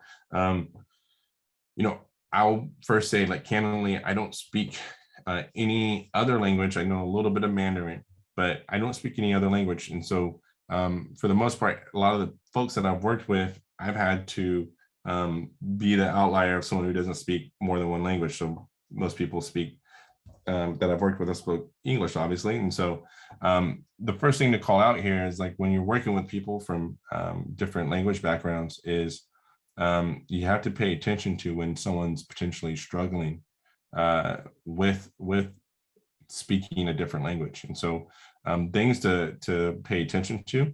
And it could be like it's just like, working with someone in London or the UK for me would be a challenge. Hearing their accent and their dialect is just a little different than the way that people in the US speak English. And so like understanding those variances are also important, but also just confronting it, right? And so like knowing that if people are starting to withdraw from communication or not being as engaging as they could be, that's a sign of a red flag that you don't want your team to be experiencing.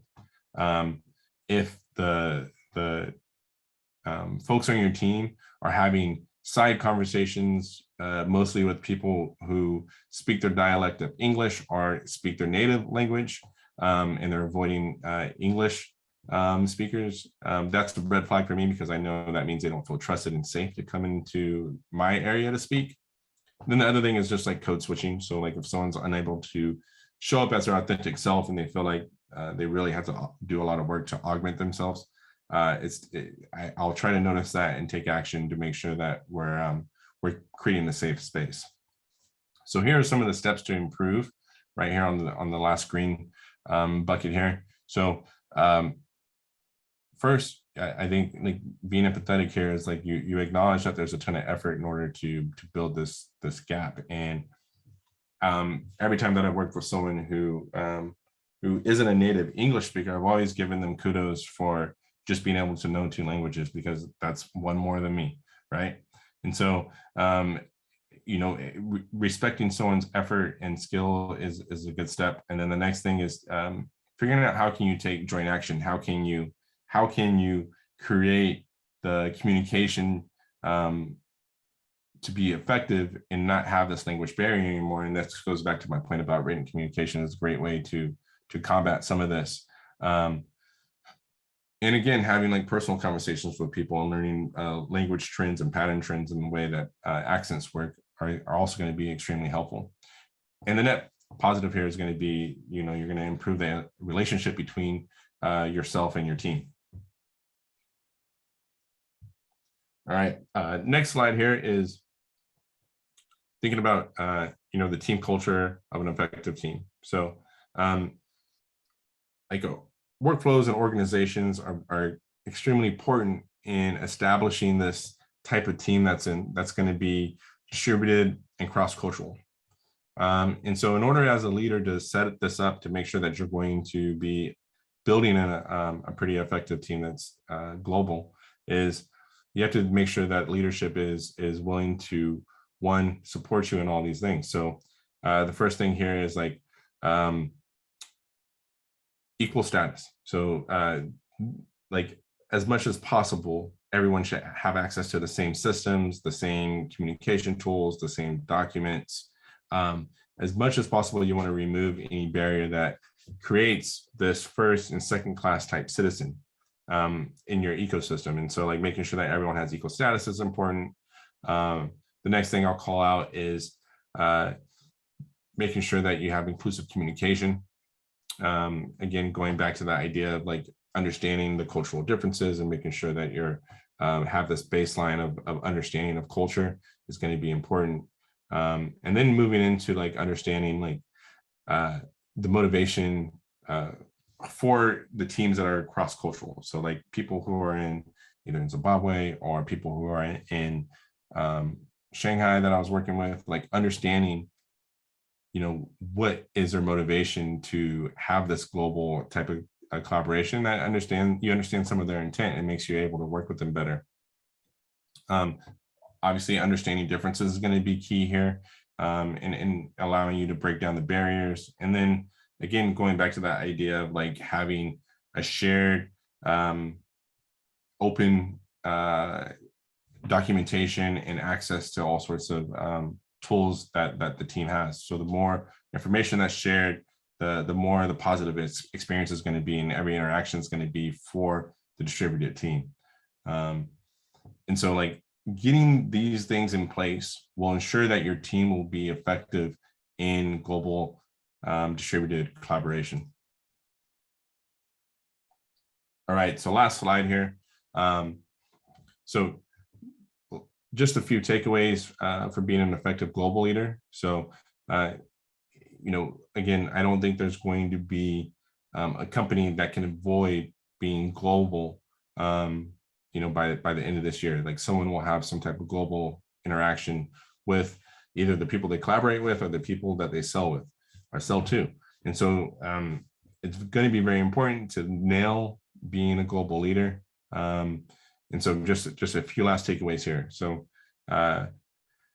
you'll know if you're doing well if your team has a shared identity, meaning everyone feels like there's one goal, there's one vision that they're contributing towards. They understand it, they can clearly communicate it. Two, you wrote it any cultural fault lines. And so like those silos and groups of people and pockets of people that are organizing, that instead of them being separate, you start to see commingled groups and people who have information not siloed, kind of glued together or interacting together. Three, people feel safe, right? They're safe. And like, if people feel safe, that means there's going to be trust and there's going to be honesty in the way that you communicate and collaborate. And four, you've learned something about your team's culture and context. So as a leader, you understand some cultural things about the team. You're also able to learn context and the motivation behind your team and why they're working, willing to work for your projects. And a little something about your team personally, right? Being able to have a personal relationship with someone, even if they're distributed, is important. And then the last thing that's extremely important to me is like empathy. Like if the team is grounded in empathy, everyone has empathy for each other. That means if you're on the distributed side, you have empathy for the people that you're working with on the other side and vice versa. I really believe, and this is something that's on my LinkedIn profile, that the shortest path to solving any problem is empathy. And so that also goes for like the shortest path for building a team is rooted in empathy and being in a very effective team. So that's my last take. And I hope this was of value to the people who were able to tune in and check this out. Like I said, feel free to reach out to me on LinkedIn. Feel free to reach out to me on Twitter. And I'm glad to connect with you and continue the conversation. Thank you so much, Brandon. That was super enlightening, and I do specifically like that last slide, because it talks. I feel like that can be a whole topic on its own, how to become an effective global leader. Thanks a lot, for the presentation and sharing with our audience today. I do appreciate your time and, moving on to the next talk, but thanks a lot. Thank you, Tonga. I appreciate it. Sure.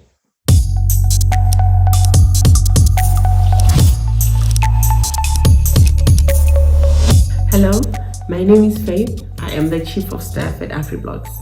I am a mother and I work from home full-time. And today I'll be sharing with you tips that I have been using that have been helping me to effectively work from home with my son. And the first one is to set realistic expectations of working from home.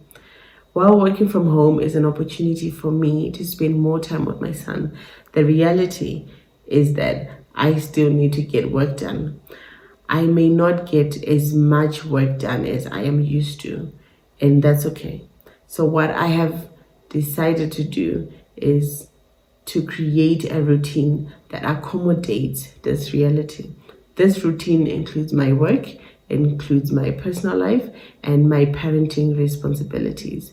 And whenever possible, I make sure that I get my work done as well as still be there for my son.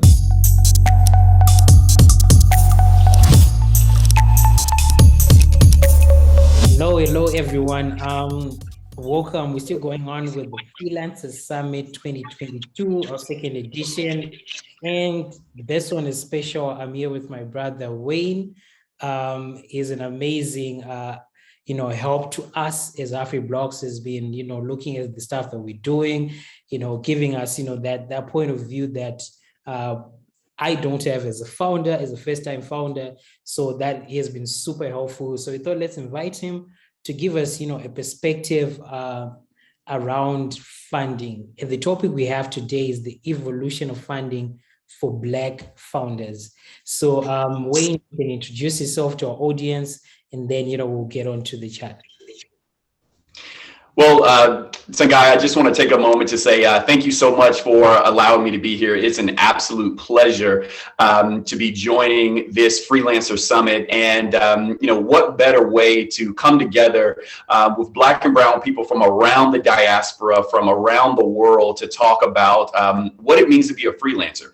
And so I think that that's particularly a special topic for us in 2022, because we know that the world of work has changed so much, and thus the future of work will be very, very different from what we've known in the past. From entrepreneurship all the way through to, just being a freelancer and being able to work for even bigger companies or one-on-one clients to use all of your capital in your brain and then the thing that you know. So by way of quick introduction, my name is Wayne Kimball Jr. I am a principal of mergers and acquisitions and enterprise strategy at Google Incorporated, where I work directly overseeing the deal flow, quite candidly, for Google Cloud. Outside of my day work, I am also an angel investor. I'm the managing partner of Sega Capital. And so I'm very proud of the work that I do in that space, because I'm very much invested in angel investing with Black and brown founders, right? Because I think it's so important that we continue to encourage our very own to build cap tables for their businesses that look like them. And, I'll talk about it a little bit further in our conversation around some of the things I'm doing both at Google as well as outside of Google to really help support Black founders. Great. So something that I realized or noticed with some talks is, especially in funding, capital raising, people just get in and just assume, everyone who's on the conversation already know. So I would like to actually take us back to, the types of funding that are out there. Talk about, VCs, talk about angel investing, talk about even the stages, pre-seed, seed, Series A, so that, our audience can actually go that back, and then we build up to the meat. Sure thing. And I think that's a great question.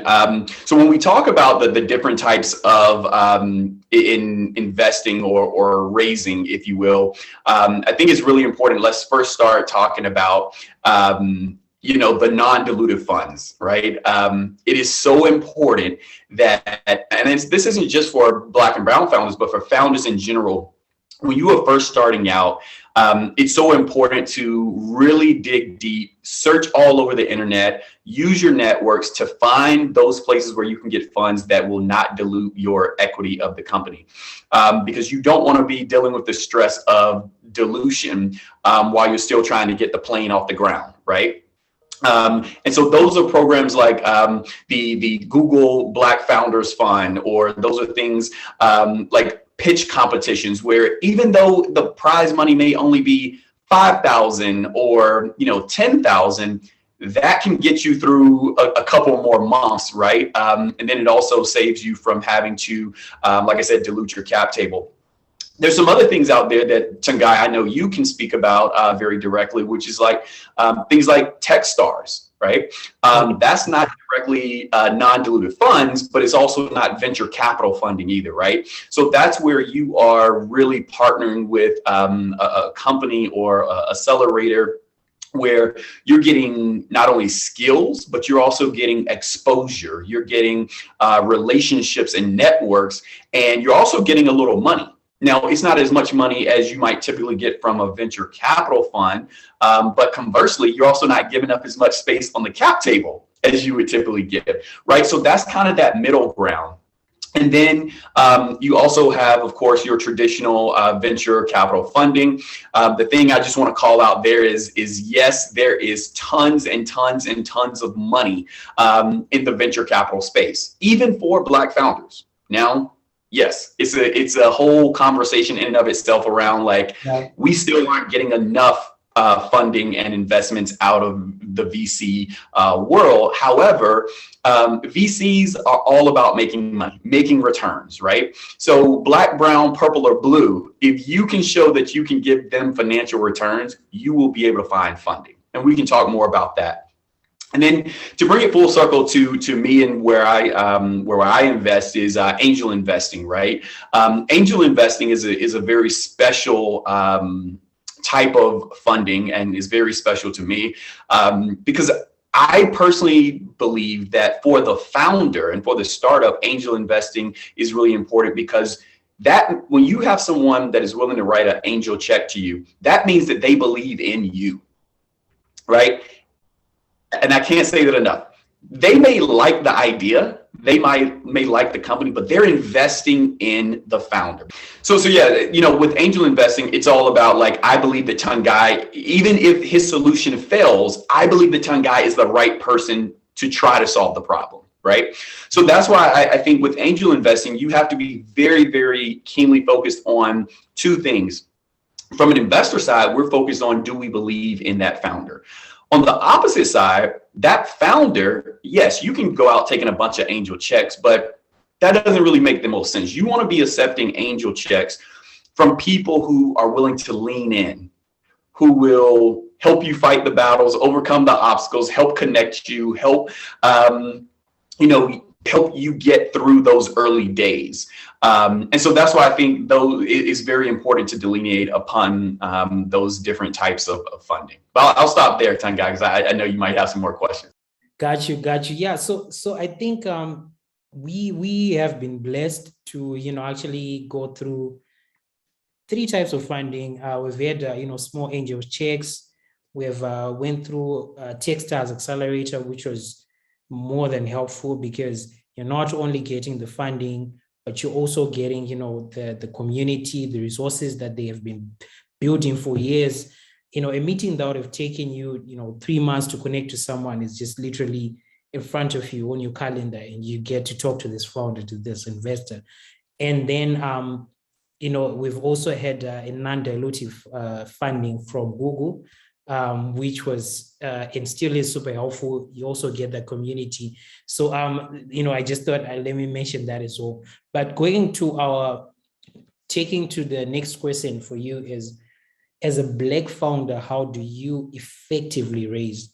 Because there's this, thought, I don't know if it's true or not, that the methods that everyone else uses will probably be different for you as a Black founder, or as a minority founder, or a diverse founder. Talk about women, talk about Black founders. Like, how effectively can you raise?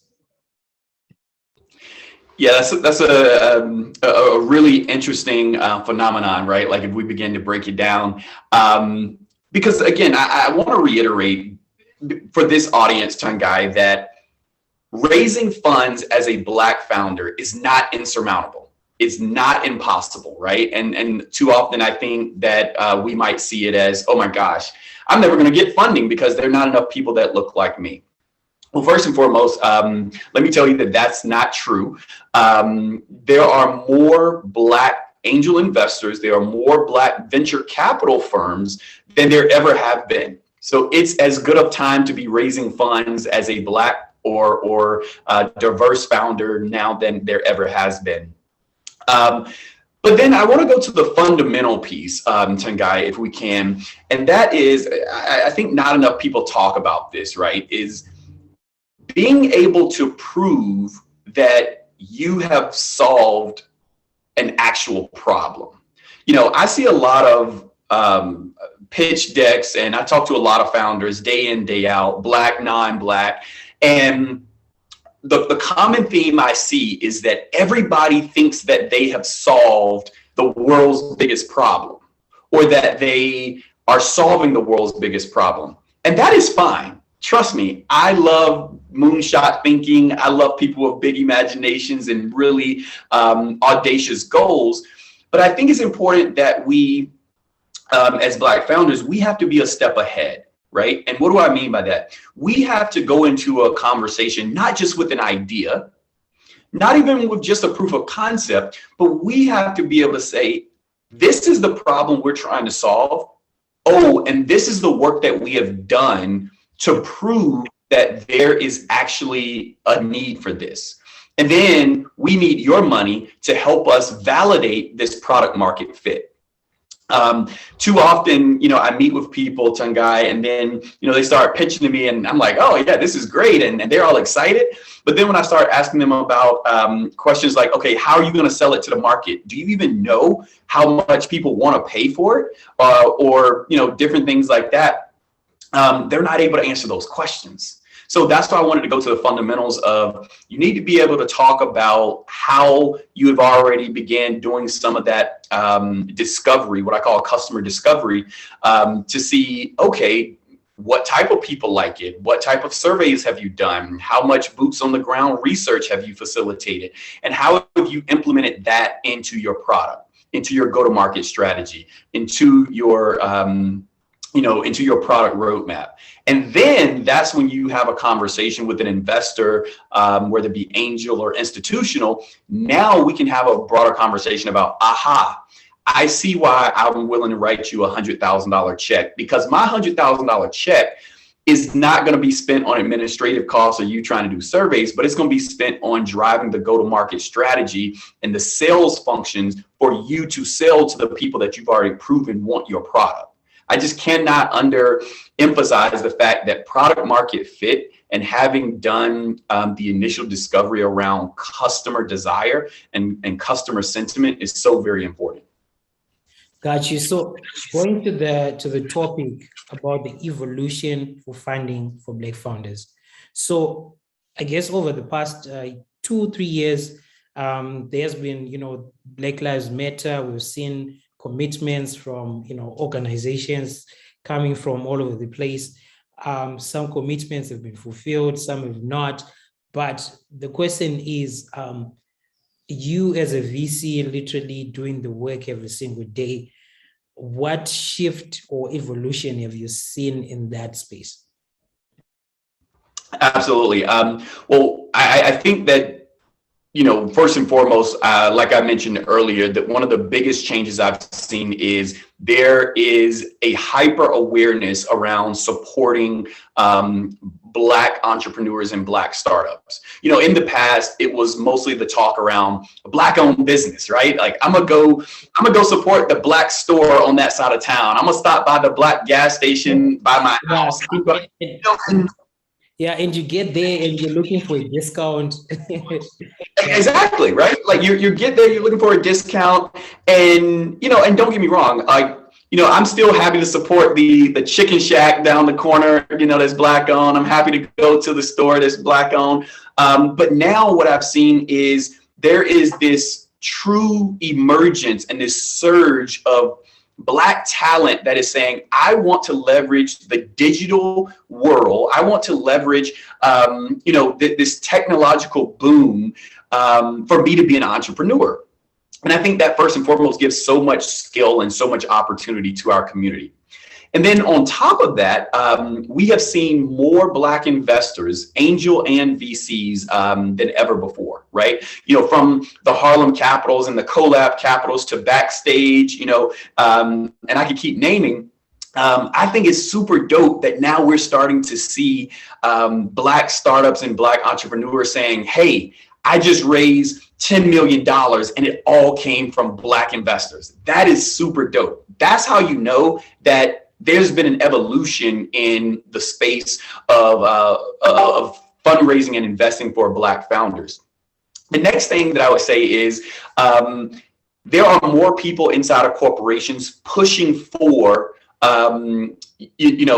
the success of Black founders. For example, Google, we've always had Google for Startups, but now we have the Black Founders Academy, which I know you were in, Tangai, and we have the Black Founders Fund, where we give non-dilutive funds. We have the Black Tech Accelerator, where we help you build out, your technology. And then I was the founder of a program at Google called Google's Black Tech Amplify. And in Black Tech Amplify, we take it even a step further from the Founders Academy and from the Tech Accelerator, where in Black Tech Amplify, we are actually helping those companies to not only continue raising money, but more importantly, we're helping them get access and exposure inside of Google. So then that turns into both strategic partnerships and strategic investments. And then we're even having conversations about what it looks like to exit, right? Because that's another thing that isn't talked about in the Black startup ecosystem that much, which is around like, what does an exit look like for you? Right? Not every company will be a unicorn, but just because you don't hit unicorn status doesn't mean that you won't be successful, or doesn't mean that you won't be able to exit. So I'm very proud of the work that Google has been doing. I'm very proud of Black Tech Amplify, which I was able to start as part of like Alphabet corporate development and cloud M&A. So these are the type things that I think are really changing the game as part of the evolution for Black founders, because again, it's no longer just about supporting or mentoring, but now we're talking about investments. We're talking about strategic partnerships, all of which is really good stuff. And that's why I said it's not always about the VC dollars, because if you can say, hey, I just got a $250,000 contract with Google for us to have an API of our technology, then that $250,000 contract is worth more than getting, some venture capital funding, because it shows that you have proven to Google and now they want to partner. Those things are really, really important. And these programs help drive access and exposure for those opportunities. Great. I did like, the mentions that you had about Google for startups, Google Founders Fund, Google Accelerator. So I guess we have been lucky. We went through an accelerator. So, they literally teach you a lot how to raise, who to reach out to. Like, for example, we're a marketplace. So if someone specifically is not focusing on marketplaces, don't reach out to them. But, it's things that you have to learn. So I guess my next question is, what resources do you recommend, either from Sega Capital or other platforms that you have seen that you can say, as a first-time founder or as someone who's just starting to look for funding, here are the resources that you need to take a look at for you to fundraise effectively? Because, you might go out there, reach out to 300 people and, get all no's. Which might not necessarily mean you have a bad business, or your startup is a bad idea, but maybe because the approach that you're taking is wrong. No, that's a great question. And, of course, I could list off a ton of different places and things that they could, that this audience could benefit from. But for sake of brevity and also not to slight one, entity or organization over the other, what I would say is, first and foremost, is do your homework and study, like read up. Anything that is free and publicly available, our Black founders should be taking advantage of. One small plug I would say for Y Combinator, right? Like, they have a vault of videos and articles that are just first class, right? Like, and you can learn so much. I mean, they have stuff and resources in that area free on their website that some folks have been paying hundreds of thousands of dollars for MBAs to learn, right? So I say that that's the first thing. The second thing is, as you think about fundraising and as you think about being a first-time founder, I think it's really important to also build network. Because Tungai, if I can spend a moment just talking about this, I would say that to me is one of the greatest differences between Black founders and the Black founder ecosystem and non-Black founders and the non-Black founder ecosystem. I don't have to tell this audience the differences, right? But we know that in the non-Black world, it is, hey, I know such and such, and, you know, or my best friend's dad is a partner at such and such company, or, you know, we played golf together last weekend, and so forth and so on, or our kids went to the same, you know, high school, and we were just talking at a Friday night football game, and, you know, I decided to write $1 million check. That's just not our story, right? But networking is still one of the most key components. And that's why I think it's so important. And again, kudos to you and AfriBlocks that we have these type of summits and these type of events, because if we're not talking to one another, if we're not leveraging our networks, then we're just not going to get there. And I think that's one of the greatest things that I have found to be successful in both my career, but also in my investing, you know, experience. Folks are always like, well, how do you get so much deal flow? You must get it from, you know, this place or that place. And I'm like, actually, it's because I'm talking to the right people. I'm in the right rooms, and I'm still not in as many as I would like to be in, right?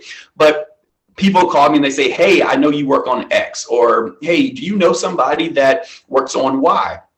And so I can't underemphasize the importance of networking. So while I would love to tell you, go to this website or go to that YouTube channel, I really want this audience to leave here today saying, you know, what am I going to go do to build network? And with the things like LinkedIn and all the other platforms today, I just think it makes it so much easier, right? Like, find the VC firms that you're most excited about or that align with your mission. Don't go reaching out to those VCs, but instead go ask your friends who are also, you know, startup founders, or your advisors, you know, or your investors. Go ask them, hey, have you heard about this VC firm? Or do you know somebody over there? Or hey, do you even know somebody in this space that is similar to this company? That's where the magic is going to happen. Yeah, that's true. Like, intros are totally different from a cold email. So yeah, thanks for that. I did also get the point about networking, because I'll talk about one of our advisors, Alex Carmen. I actually met her like 5 years ago at South by Southwest. Then we kept talking, and then fast forward now, she's actually an advisor. She's actually coming up as a speaker on this panel as well. But the biggest point I wanted to make was, you might connect with someone today, that relationship might start to work out a year or 2 years from that. So just, you know, create that network and then stay in touch, because, you know, some of these things take time. But yeah, about to close, what things are you working on that you'd like the audience to know, from either from Google or from Sega Capital? What people can expect within the next few months to apply to, anything at all? Yeah, very good. Well, first and foremost, you know, I just want to say thank you again for having me here. This has been so much fun. I'm super passionate about this topic, but I'm also passionate about just supporting people that look like me. So again, kudos to you, Tungai, to your entire team at AfriBlocks, and a very, very, you know, warm hello, and to all of those watching this. The first thing I would say is Black Tech Amplify, that, like I said, I founded at Google to support Black founders to provide access and exposure to strategic investments, strategic partnerships, etc. We have now finished our second cohort, and we're continuing to grow. And so stay tuned for that. Reach out to me if you are, you know, interested in learning more about that. I'm typically looking at post-seed or post-Series A companies. And then outside of Google with Sega Capital, I'm working on something that's super cool. And it is going to be, you know, a solution for everything we've been talking about today. A space where we can help to solidify the success and sustainability of startup companies in an artificial intelligence driven platform that also helps them raise funds much faster and much more easily. So those are two things that I'm really excited about. You can feel free to check me out. I'm at Sega Capital on Instagram. Sega Capital on LinkedIn. My LinkedIn is Wayne Kimball Jr. And of course, you can shoot me emails at Wayne, W-A-Y-N-E, at Sega Investments. And that's SEIGGA investments.com. So, Tangai, you can attest for me. I answer emails. I'm always happy to support. And, I'm just so proud to be a partner with AfriBlocks. And I'm looking forward to the day where I can come over to the continent of Africa and engage with you. We are ready for you. Come at any time. But yeah, thank you so much. I appreciate your time. Appreciate you coming onto this platform. And one thing I would like to share is it's so refreshing and it's so underrated to see a Black person, a person who looks like myself, doing amazing in this space. You're an investor, you're working in Google. This is why we created this platform, so that my daughter, my son can also see that you can be successful as a Black founder, as a Black entrepreneur. So I appreciate you so much for sharing the knowledge with us today. And he's shared his email, his website. Please do visit, get in touch with him and connect, which is what we're trying to do with the Freelancers Summit. Thank you so much. Thanks so much, Tangai. Take care, and wishing you the very best on a successful, enjoyable, and enriching 2022 Freelancers Summit. All the best. All right. Thank you.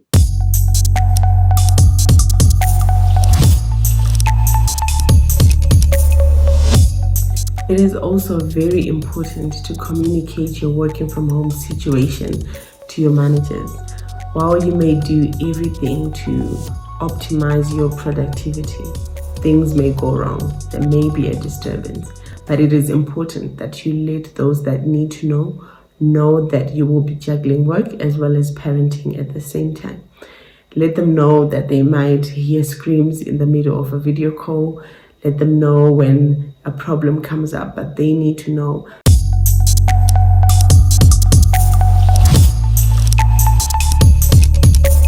Welcome to the Freelancers Summit 2022, and I'm here with Margaret Deborah and Nigel Stewart. They're both amazing founders building in the UK. So we wanted to bring that context into the summit, that global Black founder building and connecting with the continent, and to get their different views and how their businesses are going. So, I'll start with Margaret. You can introduce yourself and tell us about what you're building. Okay. Hi, guys. So I'm Margaret Deborah, and I'm the founder of Ito. So Ito is on a mission to change the way the world views and digest African food. It's simple to us. African food equals tasty food, and we teach everyone how to cook tasty food whilst building a community that can rely on us to deliver high quality products. So that's kind of like the business I started up 2 years ago. And then on the side, well, actually full time, I actually still work my 9-to-5 job. So I'm a fixed income consultant operating in the banking space. Great. Thank you for that intro, Mr. Nigel. Yeah, Nigel Stewart. I'm the founder and director of a school actually called the Center of Pan-African Thought. And our mission is to develop the next generation of Pan-African leaders. And we do that by teaching things like African philosophy, development economics, African politics from a Pan-African perspective. That's, I would say, my legacy business. I have other business interests as well. So I also own a recruitment business. And I've had several startups, some successful, some not so successful in my 30+ years of doing business in the UK. Great. I like the part, some successful, some not so successful. It's part of the story that people not always say, but I think it's important, to mention that as well. So that brings me to our first question around Pan-Africanism in building a business, because in my opinion, you might be good technically, you might be building, you might be intelligent, but if you don't have the context to why you're building and what will happen, say in the next 3 years, say in the next 50 years, does this product still benefit our people? So that's my first question to you, Nigel. Like, what's the connection between that technical, competent founder who's building and Pan-Africanism? Well, I think Pan-Africanism is our guiding philosophy, right? It's not only just the technical expertise and the human capital you need to build any type of product or service. It's also something that guides us to connect with the continent and look for capital resources and human resources in different areas, right? So alternative resourcing is what allows you to actually connect with the continent and seek talent that's outside the normal sphere of where people would look, especially in the diaspora. If you go to business planning agencies or consultants in the UK, they will give you the traditional roadmaps, right? And the traditional sources of capital. Often we are excluded from that, right? So when we expand our market and expand our pools for searching talent and recruiting talent, it gives us a better chance of building our businesses and building our ideas. And Pan-Africanism is the guiding philosophy that leads us to that, I would say. Right. And I like the part that you said, expanding, our reach. I know Margaret has been doing work in Ghana. You can speak about that a bit, but I remember, we actually worked on your deck at some point, some of our team members, and I guess the audience would like to know about that part of you being a founder in the UK and connecting with the continent, connecting with entrepreneurs and building in Ghana. Okay, so I think so far it's actually been a very positive journey. So like I mentioned earlier, I still am working my 9-to-5 role. So what that kind of means is Monday to Friday, I'm extremely busy. I work long hours, and I wouldn't necessarily have the time to do everything that's on the Ito agenda.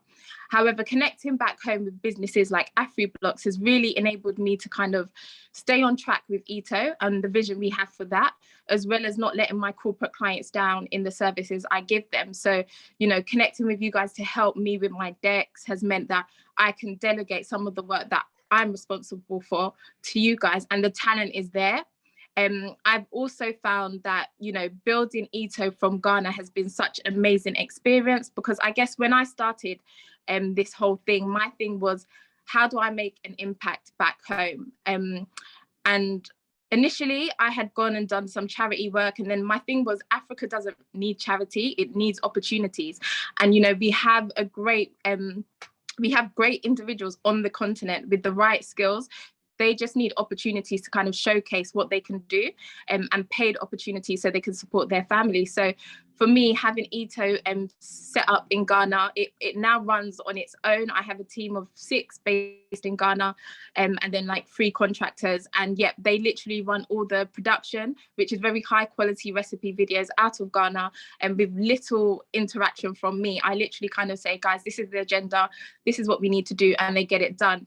And if I even look, so I've been working in financial services for the last 10 years. And when we look for kind of like talent outside of like that Western world, well, not Western world, but when we look for talent outside of like the UK, the US or Europe, we tend to go to Asia.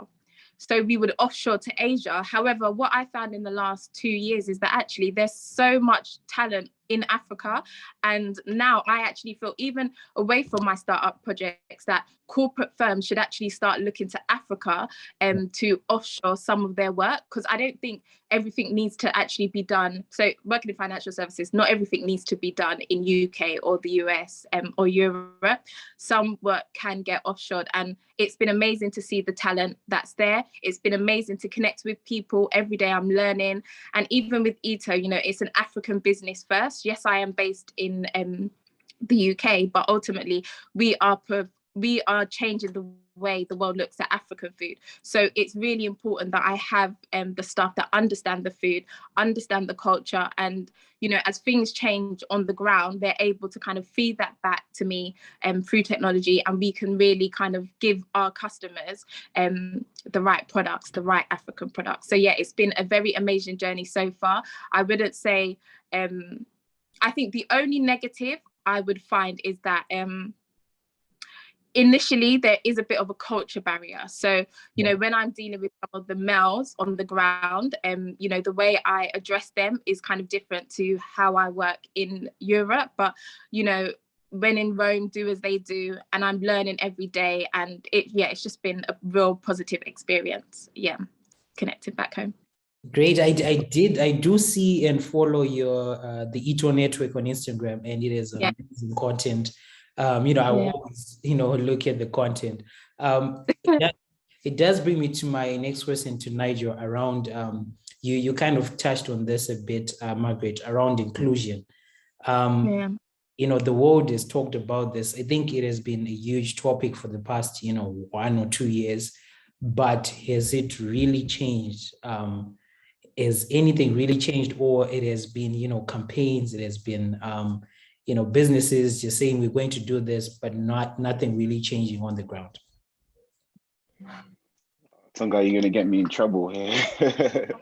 We have to talk about it, Zay. We have to. I think the narratives around inclusion are still developing, still growing, right?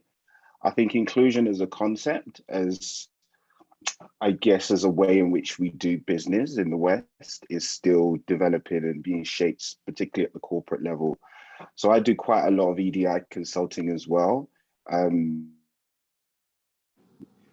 A journey of some of the, particularly in the FTSE 100 and FTSE 250, the journey of those boards, the journey of those people running those companies is still in its infant stages, right? To understanding the needs of African people and how African people can fit into the commercial ecosystems and value chains that they have, right? So I would say, to answer your question, is Britain as inclusive as it should be? No. Has it changed? Perhaps a little, but I think that's not really what Pan-Africanism is about, right? Pan-Africanism is about self-reliance, yeah? If you are a proponent of someone like Marcus Garvey, for example, he's not sitting around waiting for people to build industry and build commerce and build business and economic infrastructure, yeah? It's do for self. And this is what AfriBlocks allows you to do, right? It allows you to collaborate, allows you to build a unity amongst your people where they understand your values, your culture, and they understand what you're trying to achieve simultaneously as you give back to the continent and help to the continent to develop, upskill, to grow economically and share their talent on a global stage, right? So I would say inclusion is not really the objective of Pan-Africanism. It would be great if we could all live in an equal and equitable society. But if you're a true Pan-Africanist, you're not really worried about that. You're more worried about doing for self and making sure your economic base is stable and that you're ready for power. And that's basically our objective. Yeah, that's true. Because when me and my co-founder say, no, let's build AfriBlocks, it was based on that as well, to say out there, it's always about charity, it's always about aid. And yet we have so much talent, we have so much potential. We're literally the largest region in the world with the youngest population, with 60% being under the age of 25, and our population is expected to double. So, so our thoughts were, why not, put our services to use instead of, just having that narrative that keeps saying, let's find donations, let's ask for help. Yet, we can connect because there's now technology, there's now the internet, we can connect on this global scale and be able to work together. It does bring me to the next question to Margaret around funding, around raising startup funding. How has that journey been for you as a Black founder? AfriBlocks is based in the US, so we're raising in the US, and it has not been easy. We had some successes, last year, but as a startup, you need to keep growing. Series A, Series B, and things like that. How has the journey been for you? So in the UK, in general, I would say the UK is kind of like a great place for startups, in the sense that it's easy to start up your company, and then there's a lot of information and a lot of resources available for you to kind of raise funding. Now, my personal experience has been quite interesting. So when I first kind of kicked off my journey, though yes, I am based in the UK, Ito is really about Africa and building an African food brand. So I initially kicked off my journey in Ghana, where I had found 2 investors initially. However, due to circumstances and just kind of the culture, I think it was just a case of, women leading is just, I feel like in certain African countries, and this is me being very honest, it's a bit weird for women to lead. So those investments fell through, and then I decided, actually I'm still a UK citizen, still based in the UK as well, so let me start again here. So I've actually raised kind of like within my circle initially to kind of kickstart Ito, and then I've obviously self-funded about 80% myself. For 2022, we are looking to do a Series A, and we will kick it off from the UK. And just because, the pool of investors is much wider for us than, let's just say I kicked it off in Ghana. Not to say that you can't find investment on the continent, you can, but it's likely anyway to come from the West. Your investors are likely to come from the West anyway. So I'll probably have a better update maybe at the next conference. But for now, this year, we do plan to raise our Series A, and I've started initial talks with investors, and they're quite excited about the brand and where we're going. So yeah, that's so far where I'm at.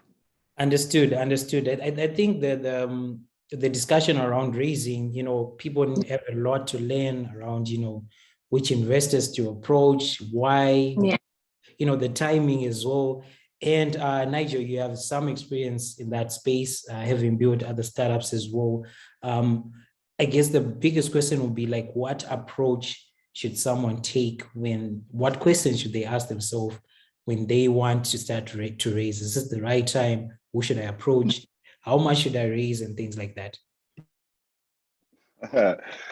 Well, again, I have some controversial views on this, because I think on one hand, the problems with raising finance are the same regardless of what racial background you are, right? You've got to demonstrate your idea works.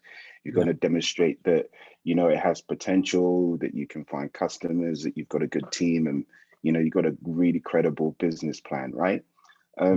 But I think for us, there are additional barriers as well. So for example, a lot of kind of micro startups start with raising funding in their local communities amongst friends and families, right?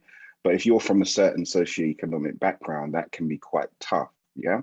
So I think in the initial stages, when you perhaps want to develop an MVP, you want to perhaps prove proof of concept, that is very, very tricky, right? For an African entrepreneur. I think once you get to kind of a phase where you've got your product and you can demonstrate it works and you've got customers, it gets a bit easier, because you can go to market and numbers don't lie, and investors will see actually this works. But just getting from that micro sort of A to B in the very, very initial stages is very, very challenging, because we don't have the same economic base as other communities. Yeah. So I think that's key to understand. My approach is always to come up with innovative business models, right?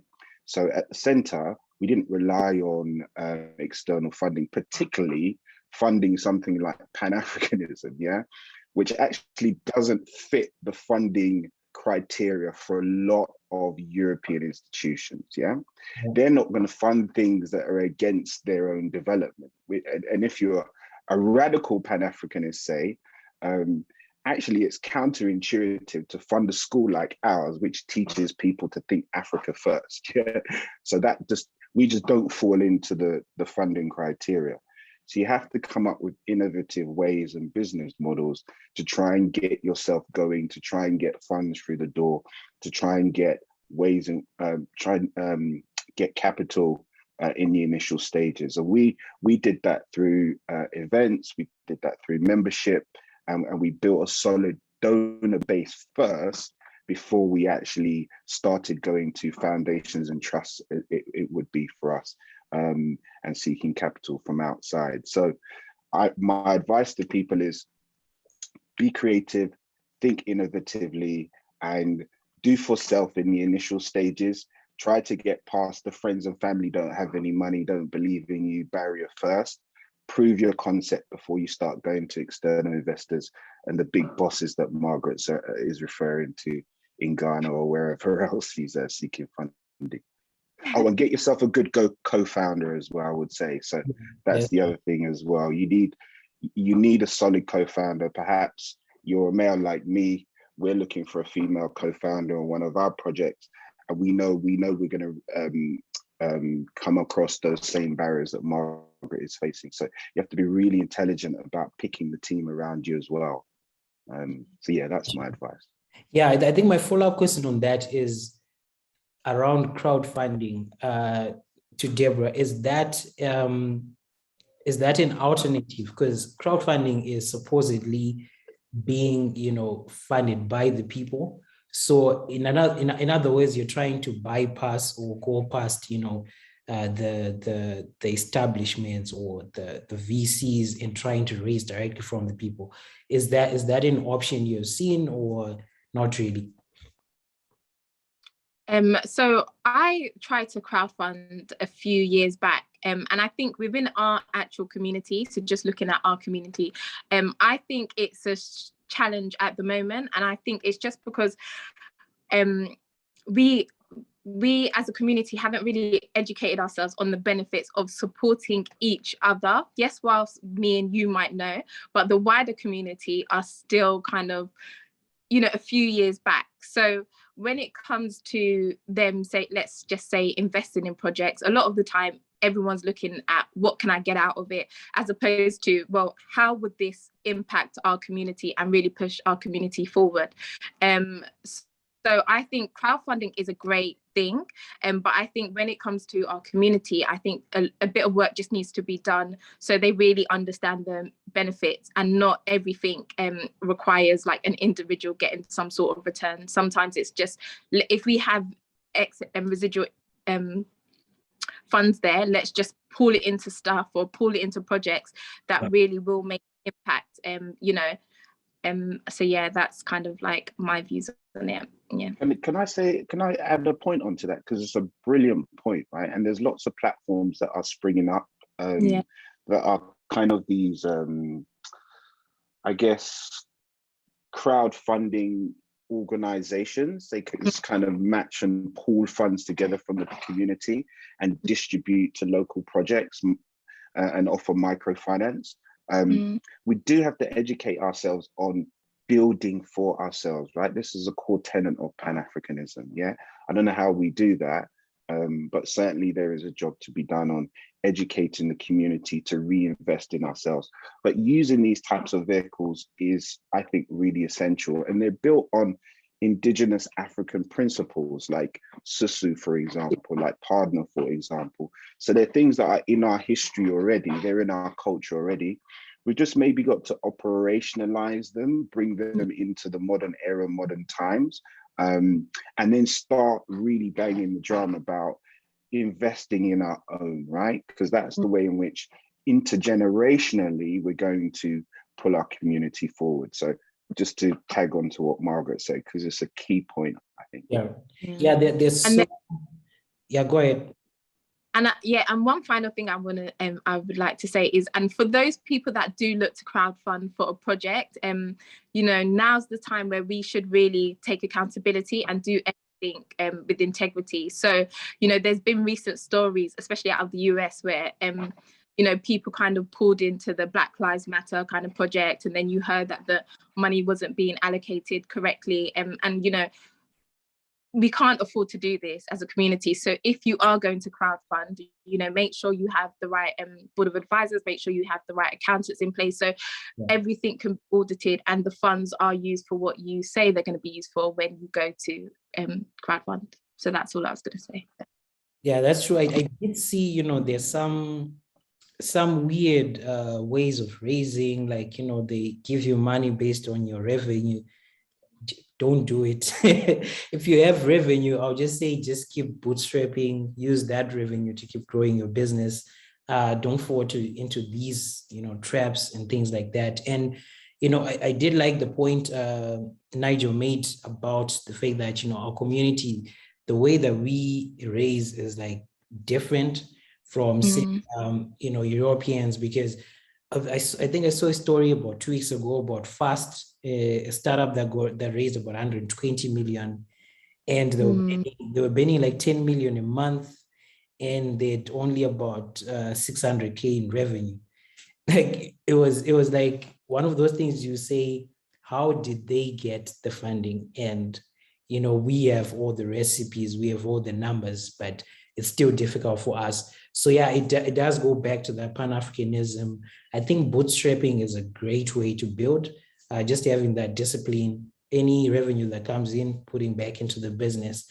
But yeah, thanks a lot, guys, for coming through. I'll just give, you know, the chance, the one question to Margaret and one question to Nigel, which is, what are you building right now, and what should people expect, say, within the next month? Where should they go to? Nigel, you can start. We are building our school. It's a digital school. We want it to be a global Pan-African school, one of the first of its type in the world. And actually, we want to build an entrepreneurship course, right? Leadership on our own terms. I mean, Tongai, we might have to invite you to do a program on there, but yeah, we certainly would like people to look out for us in the next 6 months. You can visit panafricanthought.com and follow us on all social media platforms to keep up to date with our progress. And when it's launched, when it's out in full, when the rollout is complete, what we hope is just people enroll. That's it. We're asking people to become students, and let's all learn and grow together. Our agenda is, look, we all have a stake and a role to play in the development of our continent, but unless you have an education and a paradigm to do that, then you're not going to do that. You're only going to serve Western systems and Western interests. But when you come to our school, you'll be taught certainly how to think continent first, think Africa first, and use your talents to help us shape the future in Africa that we want. So see you soon, hopefully. Thank you. So that's panafricanthought.com and on all other platforms. Margaret. Yeah, so on my side, we are building an African food brand, and we've kicked off first with an educational journey. So we're just teaching people how to cook African food via Ito Network. So it's really fan short recipes, because a lot of our customers don't want to be in the kitchen long, and they kind of look at African food as like time consuming to prepare.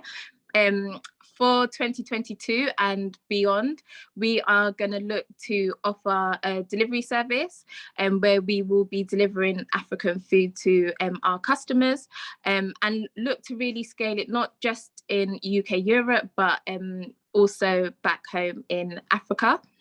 And then on the other side of that, we work with corporate clients to, you know, provide them a service where we can find buyers for their products, because you have a lot of great manufacturers of high quality African food on the ground that are producing great stuff, but don't have the access to international markets. So that's kind of where Ito comes in and really becomes that middleman for them. So there's a lot of things going on. We're building a really great tech solution. So yeah, follow us on our socials, and as and when things get rolled out, you guys will see, and just, yeah, continue to support, because like I've mentioned before, we started our operations run initially in Ghana, and with the tech side, it will be the UK and Ghana, but ultimately we are creating jobs and we are providing opportunity on the continent, and it's fair. So we are paying all our staff fairly, and in the future we'll offer more benefits to our employees. So yeah. Great. So it's Ito Network on all socials. Follow them. They have amazing content, trust me. Thank you guys so much for joining our summit this year. We hope to see you again next year. And to our viewers, stay tuned. There's so much more great content, thought leaders that are going to be joining us. Thank you. Thank you. Bye, everyone. Bye. Peace and blessings. All right.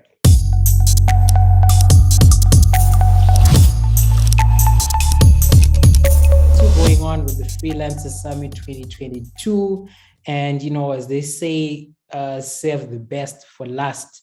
And now we're about to give you, Alex Kamen, who's an amazing mentor to AfriBlocks, who's an amazing salesperson.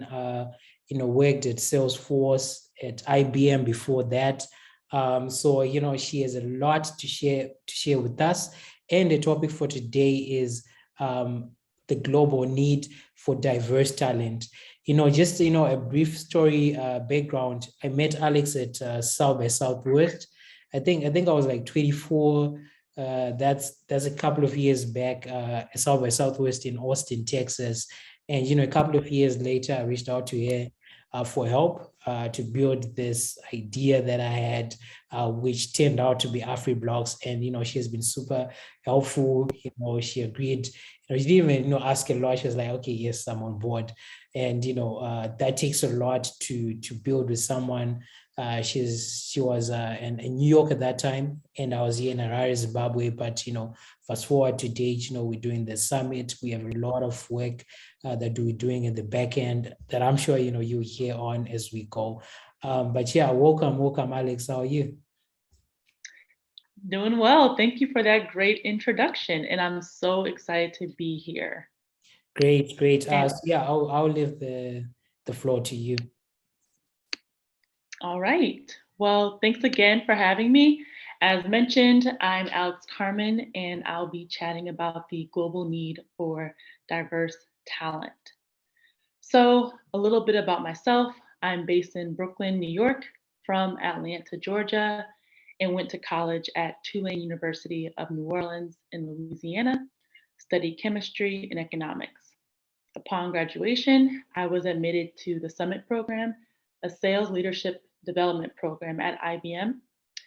I was an enterprise account executive covering data and analytics with topics such as the sharing economy, data privacy, GDPR were emerging. And more recently, a customer success manager at MuleSoft, a Salesforce company, partnering with nonprofits and higher educational institutions, partnering for their digital transformation initiatives. I also launched MuleSoft's first global internship program with over 150 interns, co-ops, and new hires globally. And I launched our first partnership to diversify our developer ecosystem. And of course, I'm an advisor of AfriBlocks, among other startups, and have consulted and mentored as well. And at the bottom is my mantra for how I strive to live my life. In the end, only three things matter: how much you loved, how gently you lived, and how gracefully you let go of things not meant for you. So let's start. What's up with diversity? In 2017, the Boston Consulting Group found in their diversity innovation survey that companies with above average diversity scores had higher innovation revenue. So clearly, more diverse companies are more innovative and more successful. And having worked on diversity and inclusion councils, diversity is a broad yet pervasive concept that spans working externally with clients, internally with stakeholders, building products. And I see that there are three categories of diversity in the workplace and in the market. Companies are selling a product or services, In order to create a long-lasting product, they need to embed diversity and build an inclusive product to ensure it is usable, marketable, and successful. Companies are also interacting with various customers, partners, and their sales teams need to be able to interact with and represent the organization to all demographics. There have been horror stories of salespeople, customer service reps, marketing campaigns making offensive comments that can offend a buyer and ultimately lose the business. So what's at the foundation of it all? Having a diverse, equitable, and inclusive culture of belonging. Having diverse teams, diverse leaders that encourage the organization to be authentic, to be themselves, and to produce impactful products and services. So how does diversity and the future of work coincide? Well, the future of work and diversity marry well. In fact, they build on each other. When organizations value skills, it broadens the pool of workers they can consider. Workers are gaining skills through mini master programs, certifications, coding boot camps, and other courses. Their skills are immediately applicable. They are often learning the newest technology and the latest approaches. And remote work. Remote work was already on the rise, but with COVID, it's grown exponentially. Most workers would at least like the option to be remote. Companies save on real estate, office space, and have access to more candidates outside of typical industry hubs. With this expanded pool, organizations are going to have access to more diverse candidates and build a more diverse workforce. So with that, this is the key to building a diverse workforce. As mentioned before, diversity leads to better products, better teams, better cultures, and ultimately revenue. It's profitable. So how do you join the future of work? Be visible and get creative. So first, network. You want to go to in-person events. You want to let your network know what you're interested in so they can introduce you to valuable people, mentors, sponsors, hiring managers. They can help open up a world. Also get social. Create profiles on LinkedIn, Twitter, and other professional sites such as GitHub, AngelList, and showcase your experience, successes, and skills. And also gain experience through apprenticeships, internships, small projects. All of these opportunities help you build your resume. And also consider doing free or charging low rates as you build your skills. The more you do, the stronger your skills gets and the higher rates you can charge in the future. And then of course, document and quantify. Document the courses you go through, the certifications you achieve, the projects you've done, the success, and the awards and recognition. And how do you convey this? Storytelling. We are at a time when individuals need both technical skills and storytelling skills to be able to articulate their expertise, what it's contributed to, and how it's impacted the business. You have to have strong storytelling skills when interviewing. Be able to highlight your applicable skills, whether it's direct experience, transferable skills, but speak to them and specify what skills you bring. Then give examples of how you have used your skills, what projects you have participated in or led, and then what was the impact of the team, or more broadly, the organization. Myself, I work with nonprofits, so I'd speak to the social impact of our digital transformation initiatives and projects. But say you're a developer, you want to be able to highlight the impact of maybe a release you did and it was wildly successful. You want to highlight how your product release brought the company millions. Make sure to highlight that. You have to be able to tell your story in interviews, in your portfolio, and on your socials. Make sure they are up to date and active profiles, and you'd be surprised what opportunities will slide in your DM. And of course, thank you so much for your time. It's been a pleasure to be here. And to get in contact with me, send me a message on LinkedIn. Thank you again. Great, great. Thanks a lot, Alex. That was, really insightful. I did like the part about, recording or documenting your work. If you're freelance, I think people do underestimate, the use of data that, you have done 10 jobs over the past 2 months, the average amount that you was getting, and, the types of jobs that you were getting, because now that helps you to say, okay, this is what I should focus on. So, that was really a highlight for me. But yeah, thank you so much. We do appreciate the knowledge, taking the time to share with our freelancers and our audience all over the world. Thank you so much. It's been a pleasure. Great, great. So yeah, we're now moving on to the next topic. We're almost close to ending the summit. So we appreciate everyone who stayed up until this point. Thanks a lot.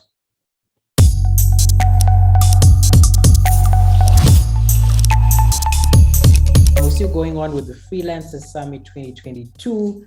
And with me here, I'm happy to have Linda Foinding. She's an amazing entrepreneur, an amazing IT engineer who I look up to. We actually worked together, years back at African Union, Pan-African Diaspora Youth Association. She was my boss, and, she inspired me a lot, to keep building. Welcome, Linda. We're happy to have you.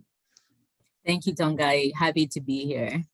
Great, great. Our audience is here and would like, to have you give a brief introduction about yourself, the work that you're doing, a brief background, so that, the audience can get to know you better.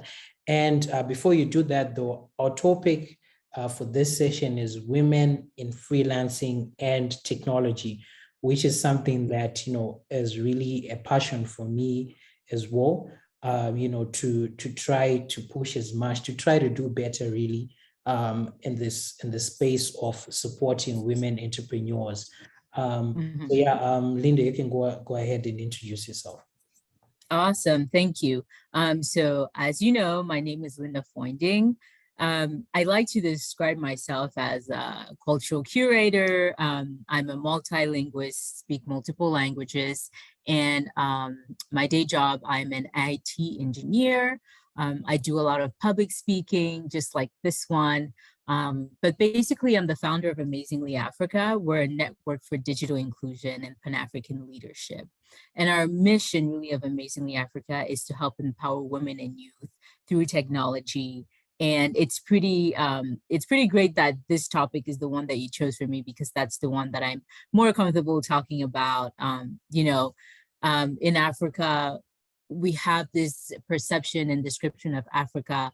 The West sees us as poor and illiterate and, unsure of technology. But I want the world to see that we are inspired, we are innovative, and we are transformed. And, we are the leaders of tomorrow. So that's basically what my work touches upon at Amazingly Africa. We try to touch upon the Sustainable Development Goals by the United Nations, namely the number 4, 5, and 8, which is mostly quality education, gender equality, decent work, and economic growth. And so that's me. Thank you so much. Yes, I guess I'll just, dive into it. The first question I had was around the opportunities.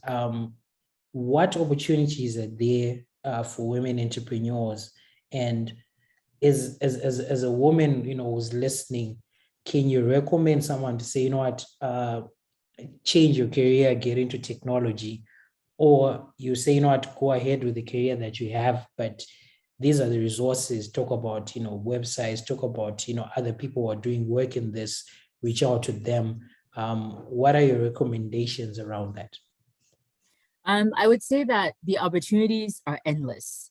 First of all, as you know, Tongai, I think we were in our previous discussion, I mentioned to you that the representation of Black women in the STEM workforce, and especially in IT, in the field that I'm in, is only 3% nationwide in the United States, which means that there's a whole 97% of opportunity for women to come in and really tackle these jobs and take control of this new emerging technologies, right? When I started off, there was nobody else that looked like me. There wasn't any other Black woman that I could look up to, that I could say, hey, how do you do this? How do you do that?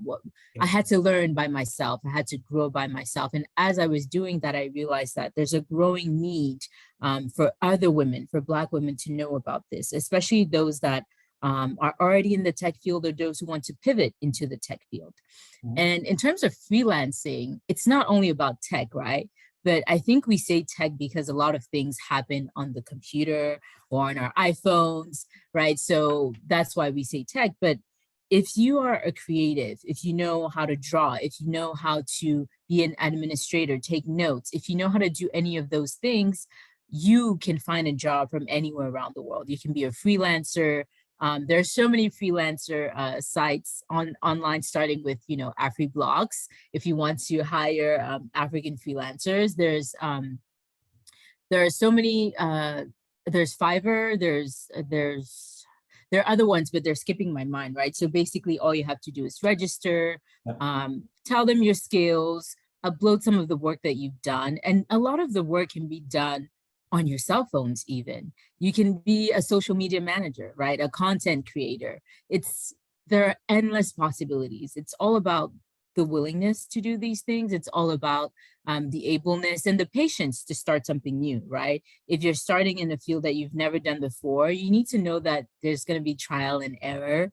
You might fail, but you need to be able to get back up and continue, because if you have that end goal, you need to know that the end goal will justify all the things that you're going through, because it will be worth it at the end. So there are so many opportunities. I would say also YouTube, the internet, Google, anything you want to do, literally type it up and there's somebody who has done it, who will show you how to do it. And also do your research, right? Don't just pick the first video and think that's the only way to go. Do as much research as you can about the topic, deep dive into it, read books about it, and really try to educate yourself as much as possible. First, you need to understand if this is something that you feel like you can do or you even want to do. And then you take the next step. What are the steps for me to do these things? And outline that for yourself. I need to start with this, A, and then B, this, and then C. That's the goal. Got you. I did mean to tell you, thank you.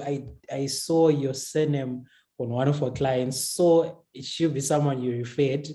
Yes, I refer a lot of people to you guys. Yeah, thanks a lot for that. I always tell people about Google. Like when I was in college, I think we're the generation who were like literally during the transition from having to go into a library, having to look for a bookshelf, having to look for, the section for biology, and then get that book, and then those were fun. And then flip through, 10 hours to try to figure out that one thing you're looking for. But right now, you can just go on Google, and people take that for granted. I do like the fact that you mentioned about freelancing. Anyone can do it, really. There are a lot of roles, starting from social media to software development to digital marketing, designing. One of my sisters actually gave a job for a client to do TikTok. I was like, you know what? You're on TikTok anyway, so you might as well end. So that's your job now, right? You might as well end doing that, So there are a lot of opportunities around that. But I guess my follow-up question to you would be the opportunity, these roles in emerging technology. talk about machine learning, artificial intelligence, AI, what would you recommend is the first steps to getting into those roles? Because those are like the emerging roles that are highly paying, that are on demand. Because, you know, in as much as, you know, social media is great, you know, these roles pay more. And the world is literally looking for that talent, and there's a shortage for that talent, which I do think, I always like to get into a niche where, you know, there are few people, and then I excel in that area. What are your thoughts on that? I would say that, you know, you mentioned a lot of things, right? All those things, it could be reduced to saying Industry 4.0, right? The fourth industrial revolution, right? So in that revolution, so-called revolution, we don't actually see it as a revolution as we would call revolutions. You know, there are certain disruptive technologies that are new, technologies that we hadn't seen before, but already existed, right? Like blockchain, artificial intelligence, like you mentioned, and immersive realities, and Internet of Things, AI. All of these things are new technologies that anybody can dive into by starting the work, right? By starting the research, by starting to understand, first of all, what is AI? What does it entail? What is blockchain? What does it entail? Is it a Lego thing? Is blockchain about crypto? What is really blockchain? Is it a platform to go towards crypto? You know what I mean? There's so many unanswered questions that we have about these new technologies, right? Because they're new. It's a little bit like when the internet came out, World Wide Web. Everybody was like, what is that? How do I use it? And then all of a sudden, people use it to go and use, you know, open their emails, send mails to each other, instant messages, all of these different things. But that evolved, right? It started as a sort of a confusion, as you mentioned. The 90s kids, right? We're sort of that generation where we had the hard copy things. We didn't have soft copies. Yeah. And now the internet came in and we were able to learn the internet and grow with it. Same thing for these new technologies. They're coming in now. We need to be able to learn these and grow with these technologies as well, especially Africans, right? Yeah. Africa has the highest growing population, has the highest population of youth under 25 years old in the whole world, right? And that's why we focus on women and youth at Amazingly Africa, because it's the future, right? It's now. And so we need to be able to dive into these technologies. We need to be able to learn. And the best way to do that is to, you know, either you want to self-teach, you know, do an online course. I would suggest there are so many online courses about blockchain, AI, artificial intelligence. Even if it's just an introductory course, a lot of these courses are free too, right? On Udemy, WebEx, all of these spots. And take an introductory course, try to understand what it's about, and then continue your research, continue your Googling, and also try to look for peer-reviewed, you know, journals, articles, subscribe to Science and Tech, subscribe to Wall Street Journal's Technology, Science and Tech. There are just so many ways for you to dive into these technologies. And I think that's the best way to go about it, is to really dive into it head first. You can't say, oh, I want to learn blockchain, but I you know, I'm just Googling what's blockchain. How can I?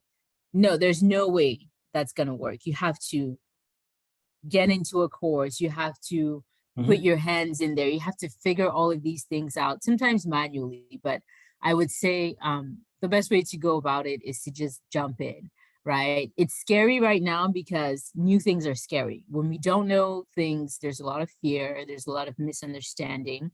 But as soon as you start understanding it, then you can master it and you can use these tools to serve you. Got you.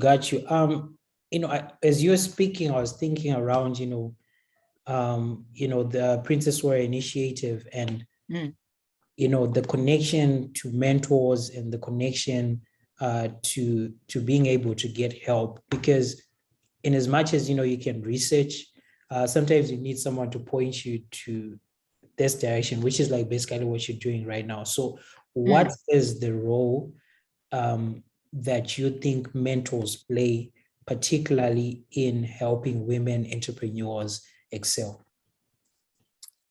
Mentors play a huge role. And when I say huge role, I could have used a better word, a better adjective, I'm sure, but mentors are important, right? If you want to get into something that you don't know, either you need a network of people that are already in there and you join that network, or you need a mentor, an advisor that is a specialist and expert and have them guide you towards that, right? You mentioned the Princess Warrior Initiative. It's one of our initiatives. It's our main initiative at Amazingly Africa, right? So what we did when we started up the Princess Warrior Initiative, we conducted a pilot test and we matched women in the US, in Kenya, and in Zimbabwe with internships. And there were, of course, dozens of applications of smart and ambitious women and men seeking entry-level positions in IT, but not just IT, right? Any type of freelancer positions. And we were able to secure 3 to 6 month internships for about 7 candidates.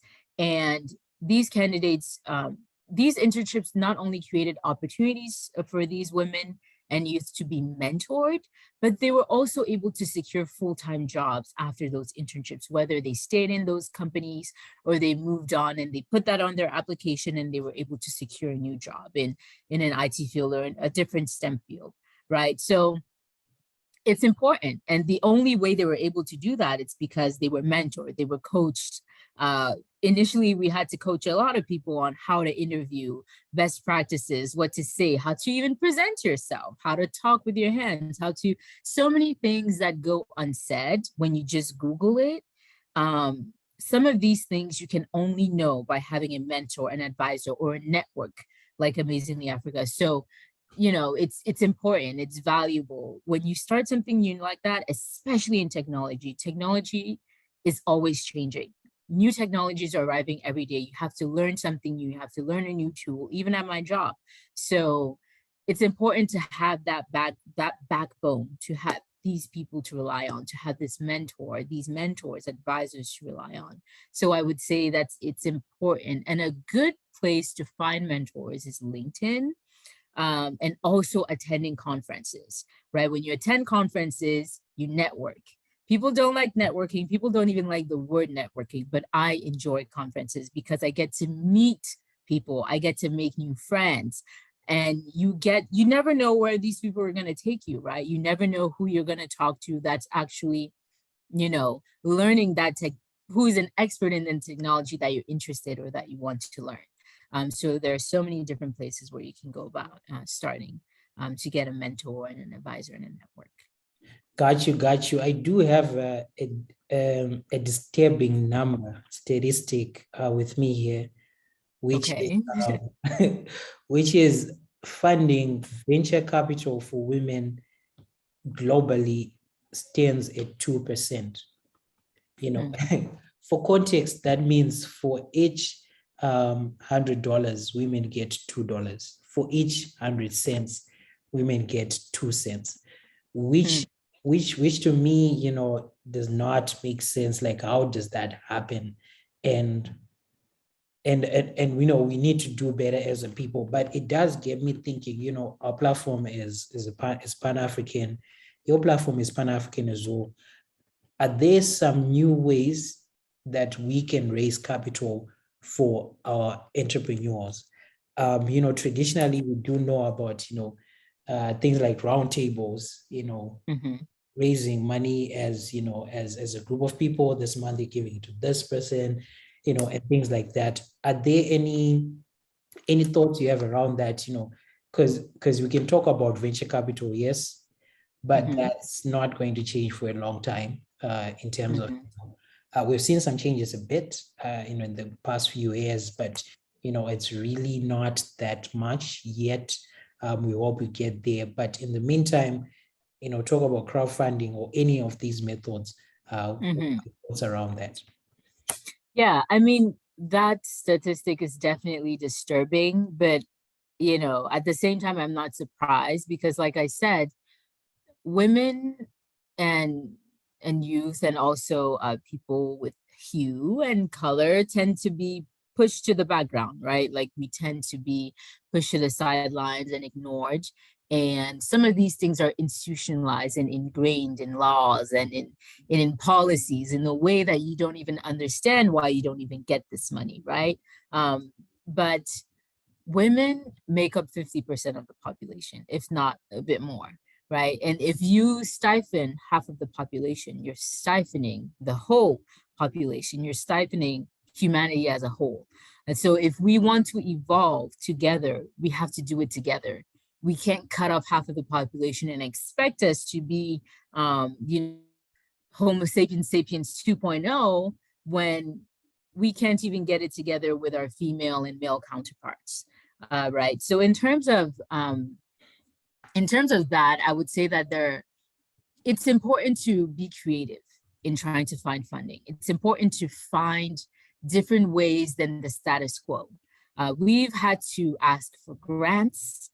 We've had to go through crowdfunding. We've seen people do fundraisers, right? Sell things. So many different ways that you can raise funding, but you're talking about raising funding at a level of, venture capital. Those are millions of dollars, right? And what I'm talking about, those are sometimes just hundreds, if not, if you're lucky, thousands of dollars, but how much, right? And that's what I mean.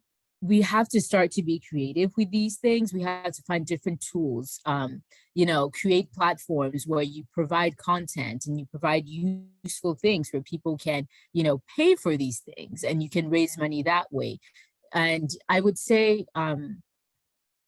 start small if you're a small company. If you're a company that's already, it's not really considered a startup anymore, but you need angel investors, you need these sort of things. I suggest to participate in accelerator programs, right? And they provide you with sometimes enough funding to get you off your feet, to put you in front of venture capitalists and show them that, hey, this is what we've done so far, and we need more money from you guys, right? So, that's what I would say about that. Got you. Yeah, I hope, things get better because, in general, VC funding is not, going to women in as much as we want it to. And like you mentioned, even the things that we do try to do, those are, thousands or hundreds, and yet for a business to scale to become a unicorn, you need millions to do that. Exactly. But the things like bootstrapping, getting revenue in your business, taking that revenue to keep growing the business. That's another one that has been highly successful. I've heard the story about Calendly. He couldn't yes, I have too. Yeah, he couldn't find funding for a while, and he kept building for about 7 years until today. Calendly is a unicorn, but he had to go through that, unfortunately, and we do hope, when people make it, they do, help, knowing how much, trouble they had to go through because of all these, institutional or quality institutional, problems that are already created around us. We're about to reach our end of our session, but I would like you to, to talk about what our audience should expect from you. If you're working on something that you're about to launch, say, in the next 2 weeks, you're about to launch tomorrow, let people know where to find you, let people know where to sign up, anything like that. Oh yeah, thank you for that. So we have been working on empowering women, and a way that we do that is by our podcast, the Mojo Sessions, which you can find anywhere on YouTube, Apple Podcasts. If you type Amazingly Africa, it'll pop up. You'll see my picture and a whole bunch of things. But what we're trying to do with that is we're launching an episode. Hopefully it'll be a series depending on how the audience takes it, but it's really about real life princess warriors, right? These people that have existed, these women that were in STEM, in science, technology, engineering, and mathematics, then and now. and how they overcame outcomes, how they, what the struggles they had to go through, and some of the things that they did that we use every day, and not just you and me, but the whole world, right? Some of the things that we don't think twice about, but it was a Black woman. It was thanks to a Black woman that this is possible, right? So that's what we're releasing soon. So look out for that. I am the host of the podcast because I enjoy that. And also I would say follow us on our social media platforms and also on our website, amazinglyafrica.com.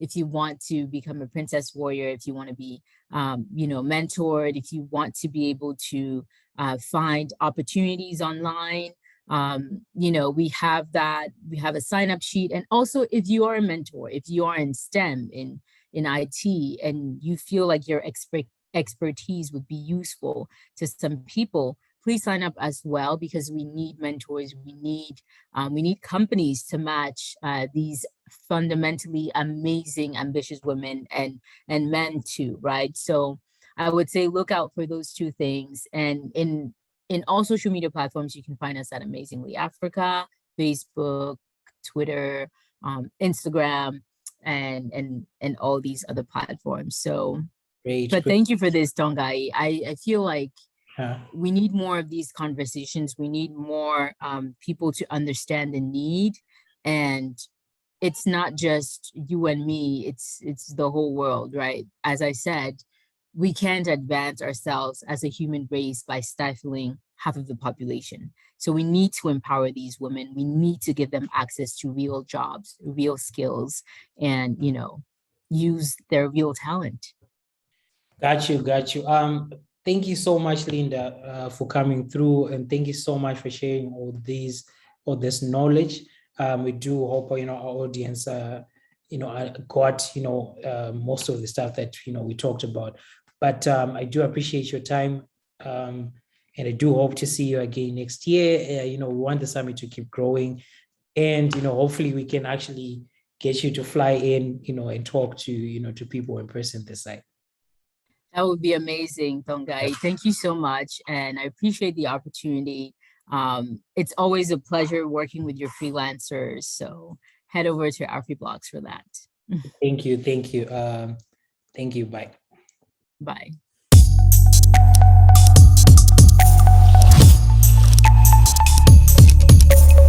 Hello, everyone. We're still going on with the Freelancers Summit 2022. And with me here, I have Zwisine, I have Michael, who are both Zimbabwean-born entrepreneurs. Zwisine is based in Kenya, Michael is based in the United States. And, they're both building amazing businesses. And, we thought, given that context, us AfriBlocks being also a Zimbabwean-based startup, we wanted to give our audience that context that, there are Zimbabweans doing amazing things out there. It is hard, but it can be done. And, all of us here are free to connect to any entrepreneur, connect to any other startup to share our experiences, because that's the community building. That's the reason why we're having this summit. So I would like, our speakers to introduce themselves. I'll start with GC and then move on to Michael. But before we do that, our topic for this session is Zimbabweans building businesses that serve the world in the African diaspora. GC, can you introduce yourself and your business and, just give a brief background about, the work that you're doing? Thanks a lot, Tongai. I'm really honored to be here, really happy to be here and, share a bit of my experience here in Kenya. So my name, as Tongai has mentioned, is Zwisine Chiromo, a very Shona name. A little bit of a background of my name, I won't go too much into it. My dad died a month before I was born. So my mom named me Zwisine, saying, it is well, it will be well. And which explains a lot about what I do. So I'm a relationship coach, and I'm in the mental health profession, which I'm training more to become a therapist as well. So I've been doing this for a couple of years now. I actually started my business in my late 30s. And that goes to show that I have, I waited for a very long time to do so. I meandered in very many different types of businesses, and I've also been working with my husband. We own a business, an agro-processing business that processes tobacco here in Kenya for 14 years. So I've been in business for that long. Great. But I will also say now, as a solopreneur with Loving Honestly, my business is called Loving Honestly. I work with individuals, couples, families, and professionals to get through those bottlenecks that they get through in their interpersonal relationships. People struggle a lot, mostly in their relationships. People can be fine alone, but when it comes to two people being together, connecting, for example, me and my husband, we work together. We've worked together for 14 years. There's a lot that goes on in terms of founders working together and sharing that. So essentially, I help people just make sense of those tough times within their relationships and to be honest with themselves and self-reflect and move forward. Yeah, so that's a bit about me. Thank you so much. Recently we've had a lot of talk about mental health. So we'll come back to that because it's something that's extremely important for founders. But right now, going back to Michael Makadizo, and you can just, introduce yourself and give a brief background about, yourself and what you're building. Yeah. No, absolutely. Tongai, thank you so much for having the both of us on here. My name is Michael Maponga. I was born in Harare. My family moved here to the United States back in 2002. So I've been here for quite some time. I am the founder and CEO of AfroLens TV. And what we're doing is we're bringing African stories to the global stage, right? So we're essentially the easiest way to see AfroLens TV is the Netflix for African movies and shows. But instead of going the subscription route of what Netflix is doing, we have the advertising route. And we've grown tremendously since we commercially launched. The company was founded in 2015, but the company launched last year in 2021. Right now, we are serving hundreds of thousands of people watching African movies and shows every single day on our platform. We want to bring African stories to the world, right? It's so fascinating. Whenever I'm back home, when we go to the theaters, we always see Hollywood stories, right? We're always able to see stories from other countries, from other industries. But when you travel to the United States, when you travel to Asia or any part of the world, there are no African stories because they do not value our stories. So before anybody else values our stories, we have to value our own stories as well. Africa has the second biggest film industry in the world when it comes to movies getting produced every single year, with Nollywood and obviously what is happening in South Africa and also in East Africa, in Kenya, Uganda, and so forth, right? So the mission for AfroLens TV is we want people to experience Africa told by Africans, right? We have incredible stories. We want us to control those stories. And we want the world to depict us the way that we paint and see ourselves. And this is going to change our perception, our whole continent's perception. And we're just excited to be at the forefront, to be leading in terms of just bringing authentic African stories to the world. It's super important, that we tell our own stories, because, when we go out there, people already have their own version that they got somewhere, but we as leaders in this space are the ones who should also lead in, correcting and saying, no, this is not true. Zimbabwe is like this. No, this is not true. This is how, Ghana, this is how Nigerians live their lives. So, it's a very important aspect of what you're doing. A follow-up question to you would be, while building your business, facing all these, stories that have been created about us, how has been the journey, and, what steps or practices or advice would you give to our audience to say when you're building, you're going to face this, but this is how you take care of it, and this is how you go ahead with building your business? Absolutely. So building a company is the hardest thing that I've ever done in my life, right? It is absolutely tough, right? You can see with the beard, the hair is not cut, it's tough, but it's highly rewarding as well. And you must have a purpose, right? Before starting anything, you must love what you do, because when you go through the trenches, when you're going through the struggles, you must have passion enough to uphold you while you're going through that struggle. Because regardless of how much you love to do something, when it becomes a job, it becomes painful to do at times, right? So the passion is what you have to hold you up. And one of the things that I have definitely learned throughout my journey is being an African man, being a Black man, right? Being a person of color, when we are speaking with investors, and women actually have it tougher than us guys. That's truth be told. Black women, African women, you guys are at the bottom. Right. And it's a struggle because when we approach investors, right, because we have to raise capital for our businesses to scale. When you approach investors, they're already looking at you as if you don't know anything about business, because they're not familiar with seeing our people or seeing people like us leading companies, being CEOs. So we are devalued already when we approach investors. So we have to be better than the best, right? We have to be better than their best founders that they have invested in. And that sucks. That sucks, right? That sucks a lot, because it took my company this long to commercially launch and to be successful at this stage, because I had to go through the teachings, right? I didn't have any mentors. I didn't have anybody in my family that had done this before. So we lack education in terms of just the entrepreneurship ecosystem within our people and our culture, and just overall Black people everywhere. We lack the education.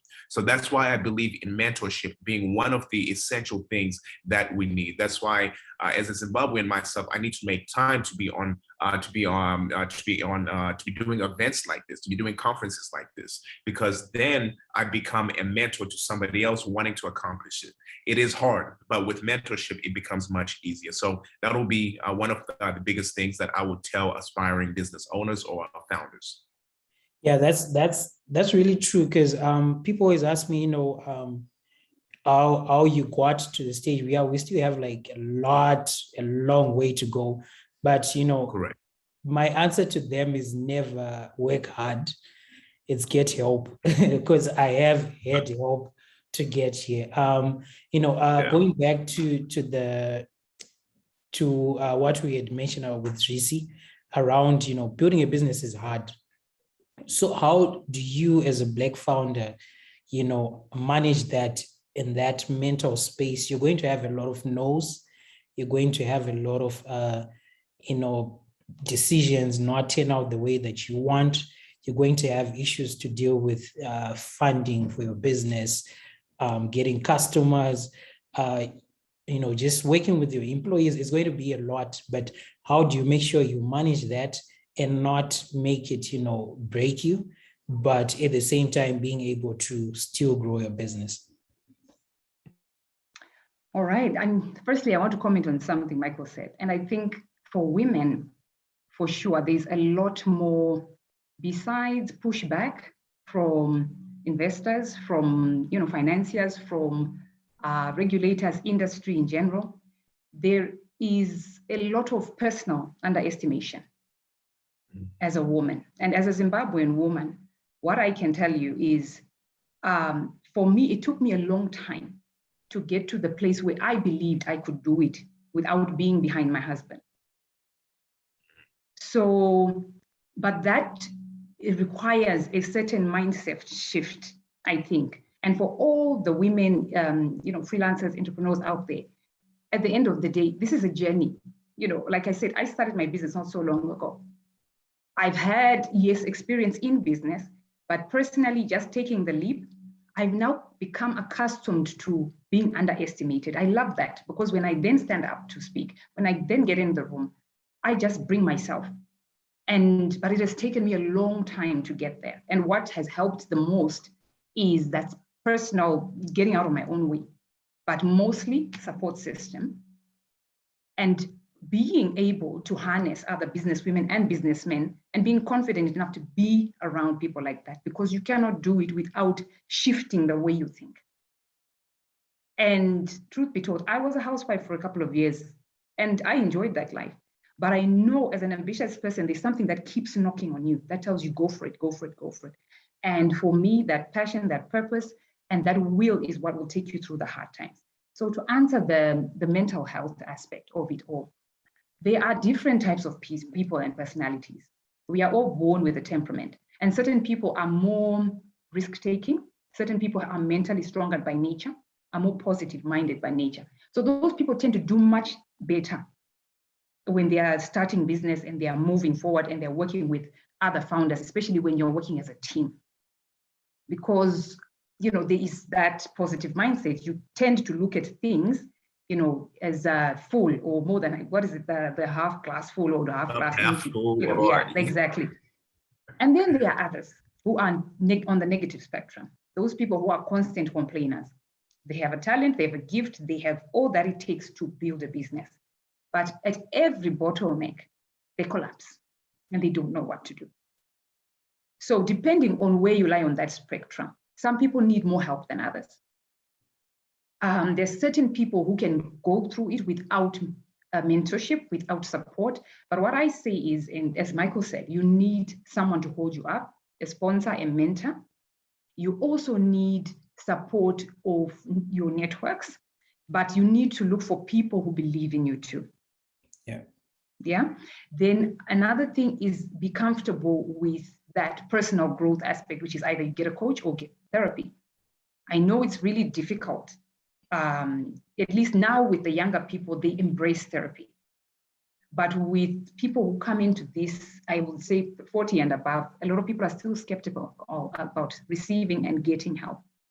Yeah. But because it is what I can say is it's a confidential, safe space. If you get a qualified person to help you, they will show you what you've been missing. The problem is people get help from the wrong places, and then they feel that this is not for me. Yeah. But there are thousands of African therapists in the African diaspora, in Africa itself, that are there. And the list, I'm actually building a list right now to help people. Yeah, I was actually about to say that, like, probably it's something that you should do, you know, create a list, you know, where people can just, you know, be able to find other African professionals to talk to. Yeah, absolutely. I'm actually working on a list in East Africa right now, and then I'm going to go to Southern Africa. So as I develop that and put it somewhere where it can be accessible to everybody, that would be awesome. Perfect. You know, the other question I would want to focus on is about hiring. You know, directed to Michael. You know, we do have a lot of talent on the continent, and you know, building an international business is a bit tough because, you know, it's expensive because you're dealing with different countries, different laws, you know, dealing with tax and things like that. So how best can you, or in your experience, how best have you connected with, you know, developers or designers from this side of the world? Absolutely. So with Afroland TV, we are an African company. We represent Africans in general, everywhere, globally. So we wanted to make sure that our tech stack was also built by Africans, right? So we heavily relied on freelancers. I am not a technical founder, right? I understand the film industry. That's what I'm great at, right? I'm a creator at heart. I know how to navigate the space, but I didn't have any technical background. But also I have a sense of African pride, right? I wanted to make sure that what we are building is built by African hands. And we're actually doing it right now, right? Now with a technical person on our team, the rest of the technical team is back home in Uganda. We have some in Ghana as well, right? So when it comes to hiring, at the very earliest stage, when you launch the company or launch the idea, or you're building an MVP, you want to build it for as cheap as possible.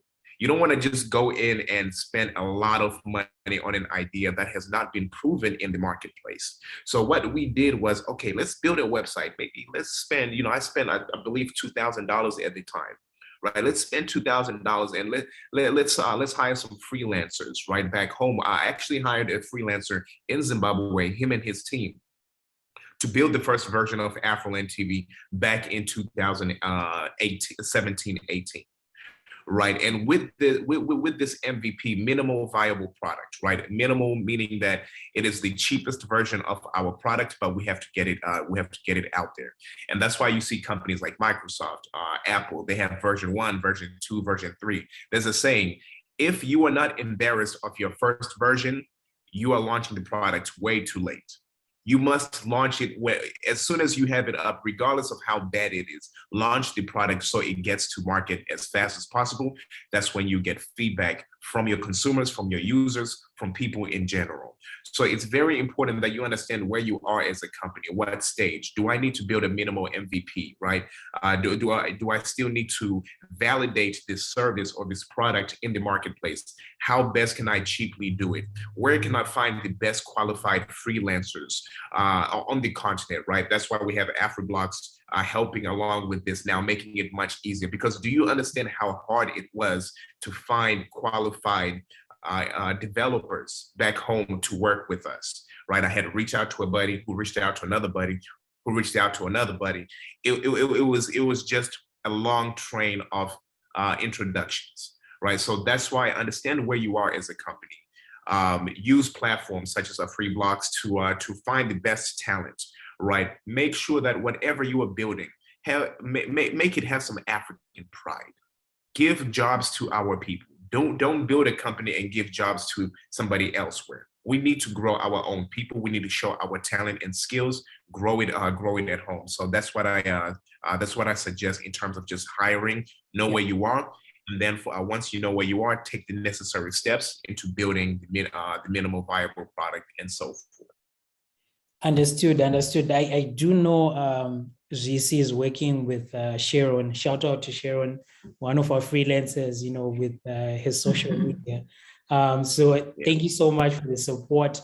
It does give me the thought around, what Michael mentioned around, if you hire from the continent, building your product, global product, which gives access to any business, anyone worldwide, but building it from the continent, it does allow, some more funds to be channeled back home. Because, look at things like remittances. What I think and what my thesis is, once we're going to get to a stage where services like software development, digital marketing, graphics design are actually surpassing money transfer, remittances, because, we now have this platform where you can find that talent. Which brings me to the question, to GC, like, what are your thoughts? What's the African diaspora's role in the economic growth of Africa? I'll say the exponential economic growth of Africa. I think now that the diaspora, has sort of matured, I guess, for us as Zimbabweans. I remember when I left high school over 20 years ago, almost, I guess, maybe 80% of my colleagues, they moved abroad and they've been there since. They've not come back. So that is a large chunk of people who were starting out life. And at some point, things tipped in their favor of, oh, okay, we're actually making money. We're actually able to either own properties here, back at home, start doing businesses, and that remittance, and that's, scalable everywhere. Everyone has the same story. People who went away and they've stayed there for long enough. So I think at a certain stage, if you've been in a place for long enough, when you now have that extra dollar, extra, investment money that you want to, oftentimes people want to do land investment in property, but there's a lot more that we can do cash-wise. Because I really believe when you have access to funds, when you have cash, you are able to place it in various places. And when we can offer opportunities here in Africa now to say, okay, fine. But the thing is, what I think the diaspora can do, or maybe what we can do for the diaspora, is to open up avenues for them to know what they can use their money for. Because they have it. And people are tired of the same old type of investment. I mean, now there's talk of cryptocurrency. I don't know much about it, but I know, yeah, it's really the thing. There's everything is digital. My business is digital. I have clients all over the world, African clients, but I do not have to leave my office to do the work that I do. But how do I find the people? How do I offer them my service? So as long as there are ways for us to offer more information for where people can put their money, and they know it is viable, they know that there's a track record, I think it's probably more what we can do rather than, because the diaspora is willing to. They just don't know what to use their money on. Understood. Yeah, that's great feedback actually. And I think we're going to look at it on our side as well and try, to reach out to the diaspora. This conference is part of it, but I think we can do more, so that people can see these opportunities for them back home. Our time is about, to run out.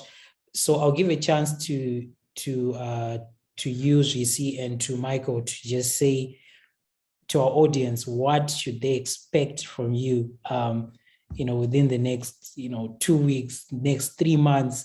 What do you have in store? Where should they sign up? How do they reach out to you? So Michael, you can go ahead. Absolutely. So one of the biggest things that that we're pushing to do is to come back home to Zimbabwe to shoot a movie. Right, we're going to be doing that. We're engaged with the ambassador of Zimbabwe here in the United States to make sure that we have all the rights to be able to come back home and to shoot a movie. The reason why we want to do that is we want to grow the creative sector as well back home. Right, we want to give jobs to people that want to be actors, that want to be directors, that want to be producers, that want to be part of a production crew. We have great stories to tell. Right, one of my dream stories I want to tell is probably a show about Great Zimbabwe. Right, that's something that I plan on doing later on once the company has scaled. So we are going to be coming back home to shoot a movie, maybe early next year, depending on how fast everything moves. And then also, my brother was the first Zimbabwean to be drafted in the NFL. So we are going to come back home to run a 2-day football camp. And we're going to be shooting a documentary. And again, we're going to be giving opportunity to Zimbabweans, locals, to be able to work during those 2 days that we're back home conducting this camp. So please find us at afrolandtv.com. We're on Instagram, afrolandtv. I'm on Twitter, Michael Mapanga. And Afroland TV is free to watch, right? We have one of my favorite shows. We don't have it anymore, but I grew up loving Gringo. Right, we're able to bring Gringo to the platform. We have a Zimbabwean show called, I forgot the name of the show, but if you just go on Afroland TV and type in Zimbabwe, you'll see all the Zimbabwe movies and stories that we have. So yes. Got you. Thanks a lot. We're excited. I'll be here. Let us know when you're coming, so that, we can connect. Now, GC. All right, congratulations to your brother, Michael. That's awesome news, eh? So for me, one thing I'm passionate about and I'm working on right now is creating an online course for women who are exiting their relationships and trying to do so in a healthy way. Because one of my main passions for Loving Honestly and my main missions is to help women and men find better ways to transition, because our relationships have been heavily focused on stay in the marriage. I am not saying I advocate for divorce, but I do appreciate how much culture can hinder women's growth because they cannot divorce or they feel that they are not allowed to get out of an unhealthy relationship. So I'm working on a project currently. And what can be expected from that is I would like to definitely get a few ladies to pilot it and support them through this and really see how it works on the ground for the women, at home. And yeah, so that's me. You can find me at www.lovinghonestly.com or loving_honestly on Instagram. And I'm also on LinkedIn as Zwisine Chiromo, Twitter, Zwisine Chiromo, and Loving Honestly as well. Great. Thank you so much, guys, for coming through. I know you have busy schedules, but you've taken the time, to talk to our audience. I really appreciate it. Thanks a lot. We're moving on to the next session. Thank you. All right. Thanks. Thank you. Bye, Michael. Bye.